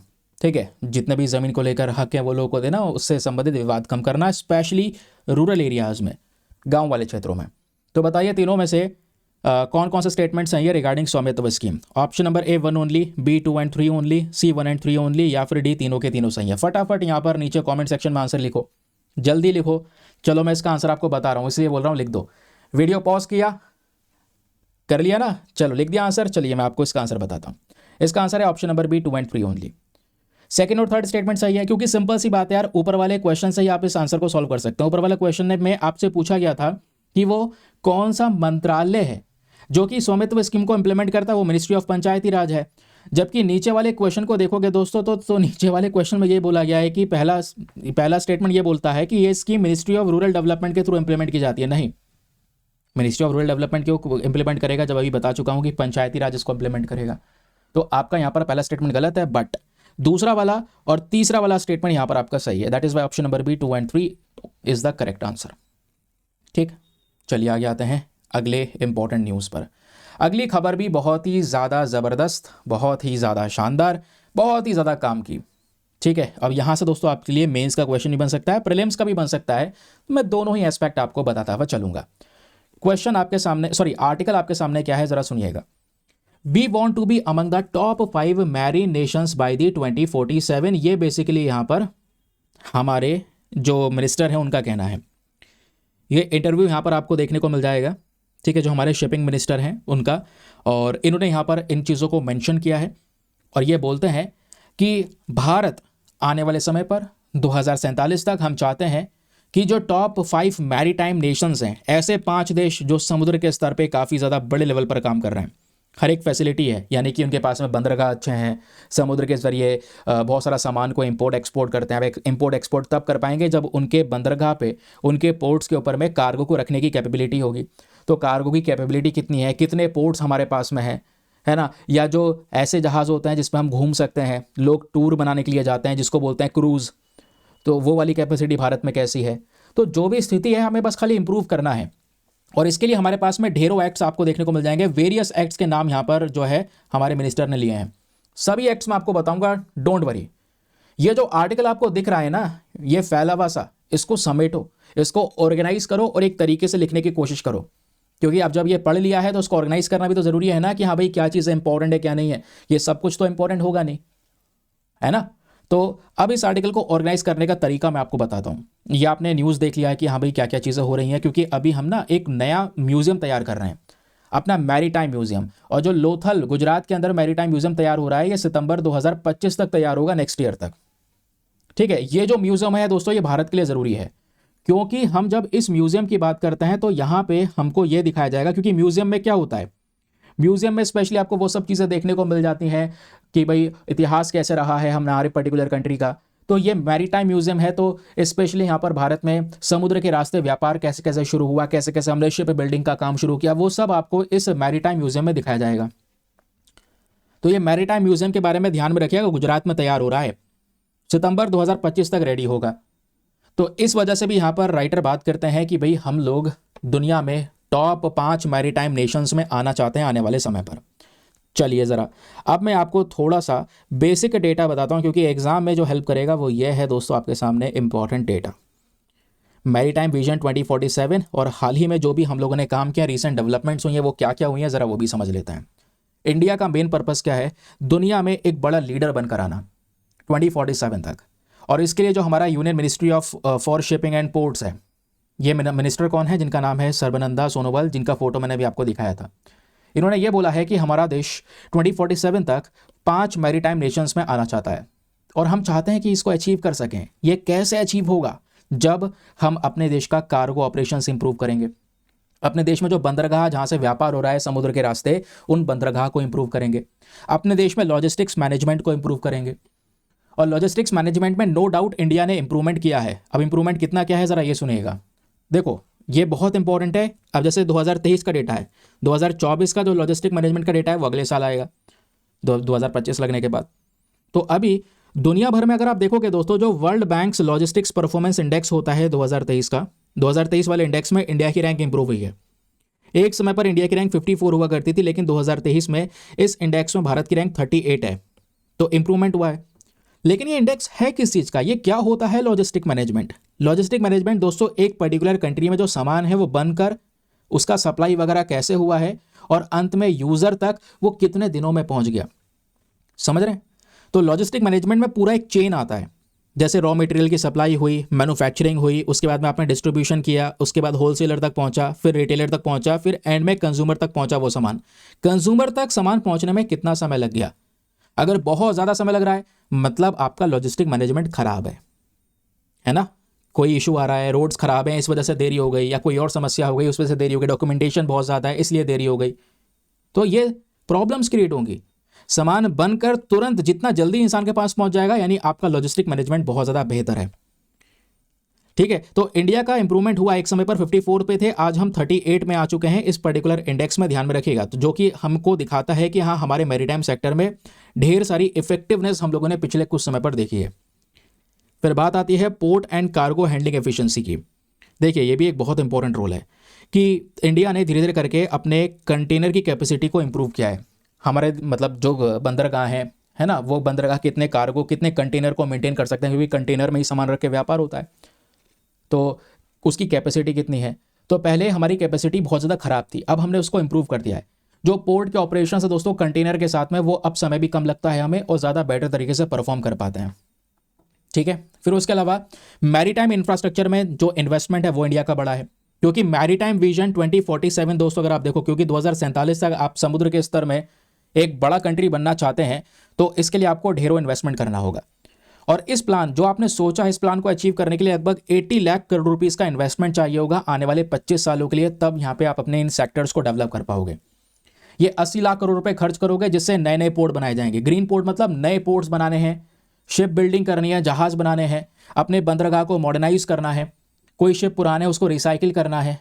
तो ये सब चीज़ें यहाँ पर हो पाएंगी, इसके लिए पैसा चाहिए होगा, इन्वेस्टमेंट चाहिए होगा, इसके बिना तो काम होगा नहीं। और इन्वेस्टमेंट जरूरी है, इन्वेस्टमेंट के बिना आपका मैरीटाइम कैपेसिटी इंप्रूव होएगा ही नहीं। ठीक है, और हमारा ये भी टारगेट है कि 2047 तक, जैसे आज ना भारत कितना कार्गो हैंडल कर सकता है, भारत का कार्गो हैंडलिंग कैपेसिटी आज के समय पर 2024 के अंदर में वो है 1600 मिलियन मैट्रिक टन्स। हम चाहते हैं 2047 तक यही कार्गो कैपेसिटी को इंप्रूव करना। और वो कैसे होगी? वो हमारी होगी लगभग मतलब हम जो करना चाहते हैं वो है 10,000 metric tonne, million metric tonne तक। तो हमारा टारगेट है 2047 तक कि हम 10,000 मिलियन मैट्रिक टन तक यहाँ पे कार्गो कैपेसिटी बनाना चाहते हैं, यानी ज़्यादा से ज़्यादा कार्गो हैंडल करना चाहते हैं। तो ज़्यादा से ज़्यादा कार्गो हैंडल करना मतलब ज़्यादा बड़ा इंफ्रास्ट्रक्चर होना, ज़्यादा बड़ा इंफ्रास्ट्रक्चर होना मतलब ज़्यादा पैसा लगाना, और ये सब कुछ अगर सफल हो पाता है तो हम मैरीटाइम नेशंस में भी टॉप पर ही काउंट किए जाएंगे। सिंपल सी बात है ना? क्लियर हो गया? अब आगे आते हैं, फिर बात आती है टूरिज्म की। अब दोस्तों जब बात आती है मैरीटाइम नेशंस में हमें डेवलप होना है, तो केवल क्या कार्गो ही हैंडल करना है? क्या केवल व्यापार करके ही बनना है आगे? क्या केवल बंदरगाह ही डेवलप करना है? नहीं, हमें टूरिज्म को भी प्रमोट करना होगा। टूरिज्म कैसे प्रमोट होता है? यार मैं क्रूज़ का फोटो नहीं लाया। क्रूज़ बेसिकली वो जहाज़ होते हैं बड़े साइज़ के, मैसिव जहाज़ होते हैं, और उन जहाज़ों में लोग यहाँ पर घूम रहे होते हैं, है ना, लोग ट्रैवल कर रहे होते हैं। तो ऐसे जहाज़ दोस्तों काफ़ी सारे देशों में चलते हैं, और इंडिया ने भी अपने टर्मिनल्स बना लिए हैं कि हम भी यहाँ पे दुनिया भर के क्रूज़ को अलाउ करते हैं। तो इंडिया ने अपने 6 इंटरनेशनल क्रूज़ टर्मिनल्स बनाए हैं, है ना। तो लेकिन अब यहाँ पे क्या हो सकता है, यहाँ पे आप कह सकते हैं अपने जो क्रूज़ शिप हैं, पहले मैं आपको बताऊँ 2 क्रूज़ शिप आ चुके हैं। एक है जिसका नाम है कॉर्डिला, दूसरी है कोस्टा सेरेना। ये जहाज़ हैं ऐसे जो बड़े बड़े क्रूज़ शिप की कैटेगरी में आते हैं। तो हमें ये टर्मिनल इस तरीके से डिज़ाइन करना है और आगे भी करना है, ताकि टूरिज्म एक्सपीरियंस को बढ़ाया जा सके। ऐसे जहाज़ अगर भारत में हम चलाते हैं तो लोग घूमने के लिए आएंगे, समुद्र में उतरेंगे, इस क्रूज़ के माध्यम से घूमेंगे, जिससे टूरिज्म बढ़ेगा, टूरिज्म अट्रैक्ट होगा, और हमें इस पर टैक्स नहीं लगाना है। ठीक है, अगर हमें क्रूज़ टूरिज्म बढ़ाना है तो गवर्नमेंट को यहाँ पर टैक्स को लेकर छूट देनी होगी। ठीक है, अगर यहाँ पे टैक्स वगैरह लगाना शुरू कर दोगे कि भाई हाँ जो इंटरनेशनल क्रूज़ पे जा रहे हैं घूमने के लिए उस पर टैक्स, तो फिर काम बेकार हो जाएगा। फिर आता है लाइट हाउस टूरिज्म। इंडिया का जो कोस्ट लाइन है वो बहुत बड़ा है, भारत का जो तटीय हिस्सा है, तटीय हिस्सा वो काफ़ी ज़्यादा बड़ा है, और अगर आप देखोगे हमारे पास में 200 लाइट हाउसेस ज़्यादा हैं। तो एक बड़ा अच्छा टूरिस्ट डेस्टिनेशन बन सकता है। हम लोगों को जहाज़ में उतार सकते हैं और दिखाएंगे कि भाई यहाँ पे भारत के 200 लाइट हाउस आपको घुमा के लाएंगे, इतना चार्ज लगेगा। लोग घूमने आएंगे, वो जो पैसा खर्चेंगे हमारे देश में, वो पैसा हमारे देश की इकोनॉमी में लगेगा। तो यही तो टूरिज्म का सबसे बड़ा फायदा होता है। और ऐसे गेन हुआ है 2024 से लेकर 2014 से लेकर 2024 के बीच में देखोगे जो टूरिस्ट का फुटफॉल है ये इंक्रीज हुआ है। हमने बहुत सारा पैसा कमाया है, क्योंकि ये जो मैरीटाइम टूरिज्म है, समुद्र में लोग यहाँ पे घूमना ज़्यादा पसंद कर रहे हैं आजकल। तो ये यहाँ पर हमारा बड़ा टारगेट है। और इसमें हमारा एक टारगेट ये भी है कि हम खुद का सबसे बड़ा एक मैरीटाइम म्यूजियम बनाना चाहते हैं, जिसको लेकर ऑलरेडी काम चल रहा है। और मैंने आपको बताया ये कहाँ पे बन रहा है, गुजरात के अंदर लोथल में। लोथल जो कि यहाँ पर इंडस वैली सिविलाइजेशन का एक इंपॉर्टेंट साइट है ना, सभी को पता है। लोथल का नाम सुनते ही आप जब भी पढ़ते हैं आर्ट एंड कल्चर में, पहले लोथल ही पढ़ते हैं। तो दोस्तों यहाँ पे इसी जगह पे हम एक ऐसा म्यूजियम बना रहे हैं जो कह सकते हैं लार्जेस्ट म्यूजियम होगा, दुनिया का सबसे बड़ा मैरीटाइम म्यूजियम। ये वर्ड है मैरीटाइम, है ना, जो बेसिकली यहाँ पर ये दिखाएगा कि कैसे कैसे व्यापार शुरू हुआ, ट्रेड कैसे हुआ, शिप बिल्डिंग कैसे यहाँ पर हुई, ये सब कुछ यहाँ पर इस म्यूजियम में दिखाना शुरू किया जाएगा। लेकिन इसका कुछ फेसेस में कंप्लीट करने वाले हैं। जो फेस ए है, जो इसका फेज 1 होगा, 2025 तक कंप्लीट हो जाएगा। लेकिन अगर हम पूरा, क्योंकि ऑब्वियस सी बात है दुनिया का सबसे बड़ा म्यूजियम बनाना समय लगेगा, उसको बनाने तक लगभग 2029 तक ये कंप्लीट होगा, ये बोला जा रहा है। इसमें 20 देशों ने अपना दिलचस्पी दिखाया है हमारे साथ में, वो इन प्रोजेक्ट्स में कोलैबोरेट कर रहे हैं। उनका मेन पर्पस यही है कि आपस में मिलकर जॉइंट मैरीटाइम रिसर्च करना। इस म्यूजियम का मेन पर्पस ये होगा, हम ये चाहेंगे कि इस म्यूजियम में रोज़ 25,000 से ज़्यादा लोग आएँ घूमने के लिए। और जब 25,000 लोग आएंगे घूमने के लिए, बहुत सारी फैसिलिटीज़ चाहिए होगी, उसके लिए लोगों को नौकरी पर रखना होगा। तो उससे लगभग 22,000 से ज़्यादा जो जॉब्स हैं वो भी जनरेट होती हुई नजर आएंगी। ये इसका सबसे बड़ा बेनिफिट होने वाला है। तो इस प्रकार का म्यूजियम हम बना रहे हैं। और ये सब करने के लिए इंडिया को चाहिए होंगे बहुत सारे नियम कानून के अलावा ये काम होगा ही नहीं। तो मैरीटाइम सेक्टर को डेवलप करने के लिए हमारे पास में ऑलरेडी बहुत सारे लॉज हैं। लॉज के नाम ये सारे लिखे हैं, revamp major port authority act है, नेशनल वाटरवे एक्ट है, इनलैंड वेसल एक्ट है। ये सब नियम वगैरह देखने को मिलेंगे जिसके बारे में राइटर ने चर्चा की है। मैंने यहाँ पर लिख दिया है, थोड़ा बहुत आइडिया रख सकते हैं इसके बारे में। ठीक है, अब दोस्तों यहाँ पे आपके सामने एक प्रैक्टिस क्वेश्चन है, ज़रा इस क्वेश्चन को यहाँ पे अटेम्प्ट कीजिएगा। अगेन मैं आंसर बाद में बताऊंगा, पहले आपको ये क्वेश्चन बताऊंगा, तो इसका आंसर लिखना है सभी लोगों को। क्वेश्चन क्या बोलता है? क्वेश्चन बोलता है consider the following statements regarding India maritime vision 2047। Bharat का जो मैरीटाइम विजन है 2047 का, इसको लेकर आपके पास में 3 स्टेटमेंट्स हैं। बताना है तीनों में से कौन सा स्टेटमेंट सही है। पहला स्टेटमेंट बोलता है कि इंडिया का मेन पर्पज़ है 2047 तक 5 टॉप 5 मैरीटाइम नेशंस में आना, और इसके लिए यहाँ पे हम चाहते हैं शिप बिल्डिंग, कोस्टल शिपिंग और पोर्ट इंफ्रास्ट्रक्चर को इंप्रूव करना। दूसरा स्टेटमेंट बोलता है कि गवर्नमेंट ने कमिट किया है कि वो लगभग 80 लाख करोड़ रुपीस आने वाले समय पर खर्चेंगे, आने वाले 25 सालों में अपने इस मैरीटाइम सेक्टर को इंप्रूव करने के लिए। तीसरा स्टेटमेंट बोलता है भारत की आज के समय पर जो कार्गो हैंडलिंग कैपेसिटी है, वो हमारे हिसाब से हम चाहते हैं कि 2047 तक 1600 मिलियन मैट्रिक टन से बढ़कर 10,000 मिलियन मैट्रिक टन के आसपास हो जाए। ये हमारा मेन पर्पस है। तो बताइए तीनों में से दोस्तों कितने स्टेटमेंट सही है या कौन कौन सा स्टेटमेंट सही है? Option number A 1 and 2 only, B 2 and 3 only, C 1 and 3 only, या फिर डी तीनों के तीनों सही है। फटाफट आंसर दो, बहुत ही ज़्यादा आसान क्वेश्चन है, सभी कुछ तो अभी हमने पढ़ा है, तो सभी सही होंगे, है ना। तो दोस्तों इसका ऑप्शन नंबर डी आंसर सही है। 1, 2 एंड 3 तीनों के तीनों सही हैं। फिर एक क्वेश्चन दोस्तों आप लोगों से इस तरीके से बन सकता है, जो आपको यहाँ पर दिख रहा होगा, मैं आपको दिखा देता हूँ। एक या दो क्वेश्चन ऐसे बन सकते हैं। क्वेश्चन क्या है? Which of the following is expected to become the largest maritime museum in the world? ठीक है, इन चारों में से वो कौन सा है जो सबसे बड़ा म्यूजियम बनकर आएगा पूरे वर्ल्ड में, पूरे दुनिया में? तो वो दोस्तों है नेशनल मैरीटाइम हेरिटेज कॉम्प्लेक्स। ये नाम ध्यान में रखिएगा, कहाँ पे बन रहा है? गुजरात के अंदर लोथल में। तो option number A is the correct answer. फिर नेक्स्ट क्वेश्चन यहाँ पे आपसे पूछता है कि जो world bank logistics performance index है, अभी लॉजिस्टिक्स का मतलब क्या होता है वो मैंने आपको बताया। तो 2023 में इंडिया की पोजीशन क्या थी इस पर्टिकुलर इंडेक्स में? तो इसका सही उत्तर है ऑप्शन नंबर बी 38। पहले 54 थी, उससे इंप्रूव होकर 38 हुई है। तो कंफ्यूज मत होना, ये आपका सही उत्तर है। चलिए अगली इंपॉर्टेंट खबर पर आते हैं, वो है आपका स्वदेश दर्शन स्कीम, एक और इंपॉर्टेंट स्कीम जो चर्चाओं में है। अब ये क्यों डिस्कस कर रहे हैं उसके पीछे का रीज़न है, क्योंकि दोस्तों यहाँ पर आपका न्यूज़पेपर में एक आर्टिकल छपा है। अब आर्टिकल क्या बोलता है आइए मैं आपको थोड़ा सा इसके बारे में भी बता देता हूँ। आर्टिकल बोलता है 76 प्रोजेक्ट्स ऐसे हैं जिनको स्वदेश दर्शन स्कीम के तहत अप्रूवल दे दिया गया है, उनके लिए पैसा यहाँ पर अलोकेट कर दिया गया है। तो लगभग 76 प्रोजेक्ट्स के लिए 5287.9 करोड़ रुपीस अलोकेट यहाँ पर करे गए हैं दोस्तों, ध्यान में रखिएगा।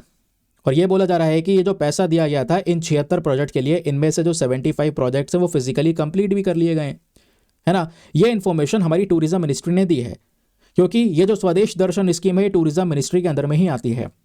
स्वदेश दर्शन स्कीम की जब हम लोग बात करते हैं तो ये पर्टिकुलर वो स्कीम है जहां पे हम अपने देश के अंदर में टूरिज्म को बढ़ाने की बात कर रहे हैं, अपने देश को ही हम ज़्यादा से ज़्यादा लोग घूम सकें। जब टूरिज्म की बात आती है, अपने स्टेट्स में अलग अलग जगह पे बहुत सारे मॉन्यूमेंट्स हैं, बहुत सारे स्मारक हैं, आप जाके घूम सकते हैं, उससे आपका पैसा अपने देश में ही सर्कुलेट हो रहा होगा। तो इस वजह से ये नाम दिया गया स्वदेश दर्शन स्कीम, ताकि इंडिया में डोमेस्टिक सस्टेनेबल टूरिज्म को प्रमोट किया जा सके। ये हमारा मेन पर्पज़ है। और इस मिनिस्ट्री ने, यानी जो टूरिज्म मिनिस्ट्री है, इन्होंने यहाँ पे कुछ सब स्कीम्स भी शुरू कर दी हैं। यानी ये जो हमारा स्वदेश दर्शन स्कीम है, इसके तहत कुछ छोटी छोटी और भी स्कीम्स डिसाइड की हैं कि भाई और भी डेस्टिनेशंस है जहाँ पे लोग जा सकते हैं घूमने के लिए। ठीक है, अब देखिए एग्जाम में इसी स्वदेश दर्शन स्कीम को लेकर बहुत सारे क्वेश्चन बनेंगे, क्योंकि आर्टिकल आप देखोगे तो आर्टिकल में कोई ज़्यादा इन्फॉर्मेशन तो है नहीं। अब जो भी थी वो मैंने आपको कंप्लीट स्ट्रक्चर के तौर पे समझा दी है, लेकिन अब एग्जाम में जो भी क्वेश्चन बनेगा वो यहाँ से बनेगा। कैसे बनेगा वो भी प्रैक्टिस के तौर पे मैं आपको बताऊंगा। चलिए पहले जानते हैं हम लोग यहाँ पर इस स्कीम के बारे में। उससे पहले दोस्तों यार मेक श्योर क्या करो, चैनल के ऊपर में सब्सक्राइब बटन है उसको प्रेस कर लिया करो, क्योंकि आपको पता है इस वीडियो में डेली बेसिस पे ये वीडियो अपलोड होता है। तो चैनल को सब्सक्राइब कर लें, ऑल नोटिफिकेशन के आइकन को भी दबा के उसको ऑन कर लेना, ताकि जब भी यहाँ पर वीडियोज़ अपलोड हुए आपको यहाँ पर नोटिफिकेशन तुरंत मिल जाए। ठीक है, और डेली अपलोड होते हैं ये वीडियोस, जहाँ पे आप करंट अफेयर्स को अपने न्यूज़पेपर के थ्रू बहुत ही ज़्यादा डिटेल से कवर कर सकते हैं, है ना। और जहाँ पे मेंस में क्वेश्चन कैसे बनेंगे, प्रीलिम्स में कैसे क्वेश्चन बनेंगे, हर एक चीज़ मैं यहाँ पर आपको बताता हुआ चलता हूँ। तो ये जो यहाँ पे एक क्वेश्चन है आपके सामने, सॉरी ये जो आर्टिकल है स्वदेश दर्शन वाला, ज़रा सुनते हैं। ये जो स्कीम है दोस्तों, इसको साल 2014 में लॉन्च किया गया था, 2014-15 में, और ये हमारे टूरिज्म मिनिस्ट्री के अंदर में आता है। तो पहला इंपॉर्टेंट पॉइंट यही है, ये कौन से मंत्रालय में आता है, तो मिनिस्ट्री ऑफ टूरिज्म के अंडर में आता है। इस स्कीम का मेन पर्पस क्या है, अपने देश के अंदर में टूरिस्ट सर्किट को डेवलप करना। हम चाहते हैं अपने देश में टूरिज्म को बढ़ाना, लेकिन टूरिज्म में दोस्तों कल्चरल टूरिज्म को बढ़ाना चाहते हैं, heritage tourism, eco tourism, spiritual tourism, इन सबको बूस्ट करना चाहते हैं, है ना। कल्चरल टूरिज्म को लेकर हम सर्किट बना रहे हैं, सर्किट अलग अलग थीम्स पे, जैसे जितने भी प्लेसेस बुद्धा जी से रिलेटेड हैं, गौतम बुद्ध जी का जहाँ पे जन्म हुआ, जहाँ पे यहाँ पर कह सकते हैं उन्होंने मोक्ष की प्राप्ति की, जो जितनी भी चीज़ें हैं वो सब अलग अलग प्लेसेस पे हुआ। तो उन अलग अलग प्लेसेस को जोड़ देना, उसके लिए यहाँ पर एक गाड़ी चला देना, जिससे लोग यहाँ पर उन सब सर्किट्स पे घूम सकें। अब रामायण सर्किट भी है, राम जी से रिलेटेड जितने भी इंपॉर्टेंट प्लेसेस है वो सब आप घूम सकते हैं, है ना, रामायण एक्सप्रेस ट्रेन के माध्यम से। तो ऐसे यहाँ पर coastal circuit, desert circuit, eco circuit, heritage circuit, तो अलग अलग थीम के आधार पर सर्किट्स बनाए जाते हैं। ठीक है, जो उस पर्टिकुलर कॉन्सेप्ट से रिलेटेड जितने भी इंपॉर्टेंट प्लेसेस है सबको एक साथ घुमाया जाएगा। तो आप गाड़ी बुक करो और वो सभी जगह पे घुमाएगा। तो इससे क्या होगा, एक पर्टिकुलर थीम के आधार पे आप सभी जगह पे घूम सकते हैं। इसको बोलते हैं थीम बेस्ड टूरिज्म।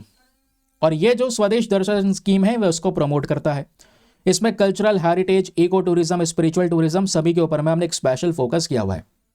तो जब हम बात करते हैं स्वदेश दर्शन टूरिज्म इस स्कीम के बारे में, तो उसको लेकर फैक्ट्स क्या है, इसमें टोटल प्रोजेक्ट 76 हैं जिसको लेकर यहाँ पे काम चल रहा है, और 5287.9 करोड़ से ज़्यादा पैसा खर्चा गया है, जिसमें से 75 प्रोजेक्ट पूरे हो चुके हैं। 2014-15 में लॉन्च किया गया था, और इसका एक नया वर्जन भी लॉन्च कर दिया गया है जिसका नाम है स्वदेश दर्शन 2.0, जहाँ पे हम थोड़े और बड़े लेवल पर भी यहाँ पे काम कर रहे हैं।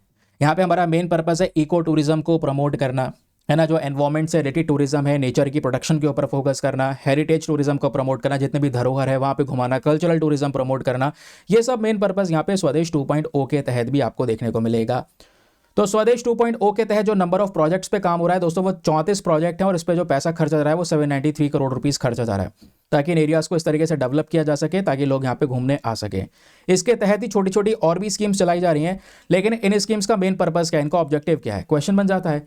तो दोस्तों इनका मेन ऑब्जेक्टिव या स्वदेश दर्शन मेन स्कीम का ऑब्जेक्टिव यही है कि इंफ्रास्ट्रक्चर को डेवलप करना, है ना भाई, ज़्यादा से ज़्यादा जो इंफ्रास्ट्रक्चर है उसको डेवलप करना, टूरिज्म इंफ्रास्ट्रक्चर इंप्रूव करना, आसपास अच्छी रोड्स बनाना, ताकि तभी तो लोग घूमने आएंगे, ताकि उनको परेशानी ना हो।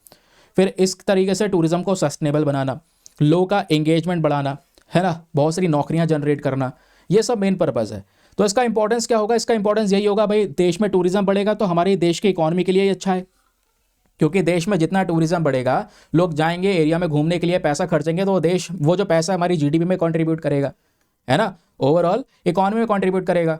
फिर बात आती है प्रमोशन ऑफ कल्चरल हेरिटेज की, तो ये जो पर्टिकुलर स्कीम है ये क्या करता है, भारत का जो एक रिच कल्चर हेरिटेज है उसको भी प्रमोट करने की बात करता है। ये स्वदेश स्कीम का ही एक इंपॉर्टेंस रहने वाला है। फिर रीजनल डेवलपमेंट की बात होती है कि भाई जितने भी ऐसे रीजन्स हैं जो कि बहुत कम लोग जाते हैं घूमने के लिए, उस जगह पर भी इस तरीके का एक इन्वेस्टमेंट कर रहा हूँ, उस एरिया को ऐसे डेवलप कर देना कि लोग वहाँ पे घूमने के लिए आए, तो इससे यहाँ पर टूरिज्म रेवेन्यू बढ़ेगा, उस रीजन का डेवलपमेंट भी इंप्रूव होता हुआ नजर आएगा। तो ये मेन पर्पस है दोस्तों हमारा स्वदेश दर्शन स्कीम के तहत। आई होप आपको यहाँ पर भी एक शानदार क्लैरिटी मिल चुकी है। चलिए अब आते हैं आज के प्रैक्टिस क्वेश्चन पर। देखिए इस तरीके से यहाँ पे क्वेश्चन आप लोगों से बन सकता है। क्वेश्चन क्या बोलता है, which of the following is not a component of स्वदेश दर्शन स्कीम। इन चारों में से वो कौन सी चीज है जो स्वदेश दर्शन स्कीम का कंपोनेंट नहीं है। ठीक है, नहीं है, ये नॉट वर्ड लगाए, ध्यान में रखिएगा। तो पहला यहाँ पे बोलता है कि हेरिटेज टूरिज्म सर्किट को डेवलप करना, तो हेरिटेज को डेवलप करने की तो बात हो रही है, तो ऐसा नहीं, ये तो हिस्सा है। यहाँ पे पूछा गया है कौन सा नहीं है। दूसरा इको टूरिज्म को बढ़ाना, भाई इको टूरिज्म को बढ़ाने की बात हो रही है। इंटरनेशनल एयरपोर्ट्स को डेवलप करना, ऐसा कोई बात नहीं है, एयरपोर्ट डेवलपमेंट की कहीं पे भी बात नहीं की गई है। पिलग्रिमेज टूरिज्म, हाँ बिल्कुल इसकी भी बात की है। तो heritage tourism, eco tourism, pilgrimage tourism, spiritual tourism, इसको तो बढ़ाने की बात हुई है, लेकिन दोस्तों यहाँ पे कहीं पर भी इंटरनेशनल एयरपोर्ट्स को डेवलप करने की बात नहीं हुई है। That is why option number C जो है आपका ये सही उत्तर हो जाता है। ठीक, तो ये है दोस्तों यहाँ पे आज का पर्टिकुलर डिस्कशन जो काफ़ी ज़्यादा रिलेवेंट है। नाउ अब एक दो आर्टिकल और हैं जो इंपॉर्टेंट है, बट मैं आपके साथ में यार वो कल डिस्कस करूंगा, ऑलरेडी वीडियो काफ़ी ज़्यादा लेंथी हो चुका है। अब यहाँ पे पहले आते हैं अपने क्वेश्चन की तरफ। क्वेश्चन क्या है, which one of the following statement is correct regarding the haemophilia A. तो जो हेमोफीलिया ए है, जो ये बीमारी है, इसको लेकर बताइए चारों में से कौन सा स्टेटमेंट सही है। तो इसका सही उत्तर है ऑप्शन नंबर डी। हेमोफीलिया ए होता है जब आपके बॉडी में blood clotting protein insufficient level में होगा, क्योंकि हेमोफीलिया वाले केस में यही होता है भाई, एक इंसान को छोटी चोट भी लग गई है तो उसका ब्लड जो निकलता है वो ब्लड निकलता रहता है, रुकता नहीं है। अब ब्लड निकलता है रुकता नहीं है, उसके पीछे का रीज़न क्या है, रीज़न ये है क्योंकि जो खून, जब आप देख पाते होंगे नॉर्मल कंडीशन में क्या होता है, खून निकलता है, जम जाता है, जम जाता है तो वो खून रुक जाता है। लेकिन यहाँ पर क्या हो रहा है, ब्लड क्लॉटिंग प्रोटीन, ये खून जो जमता है ना वो ब्लड क्लॉटिंग प्रोटीन की वजह से जम जाता है। और अगर आपके बॉडी में ब्लड क्लॉटिंग प्रोटीन होगा ही नहीं तो खून जमेगा नहीं, या बहुत कम होगा तब भी नहीं जमेगा। तो बेसिकली खून निकला तो वो निकलते ही रहेगा धीरे धीरे करके, एक इंसान के लिए जानलेवा हो सकता है हेमोफीलिया वाला केस। तो उसके पीछे का रीज़न यहाँ पर यह है बिकॉज हेमोफीलिया होता है by the insufficient levels of blood clotting protein की वजह से। ठीक, तो answer number D is the correct answer. Now ये था दोस्तों आज का सेशन। आई होप आपको मजा आया होगा। अपने पॉइंट ऑफ व्यू जरूर से नीचे कमेंट सेक्शन में लिखें, क्वेश्चंस जो आपको दिए हैं उसको अटेम्प्ट कीजिएगा। मिलते हैं आप लोगों से नेक्स्ट वीडियो में। आज के लिए bye bye, have a nice day, thank you and Jai Hind.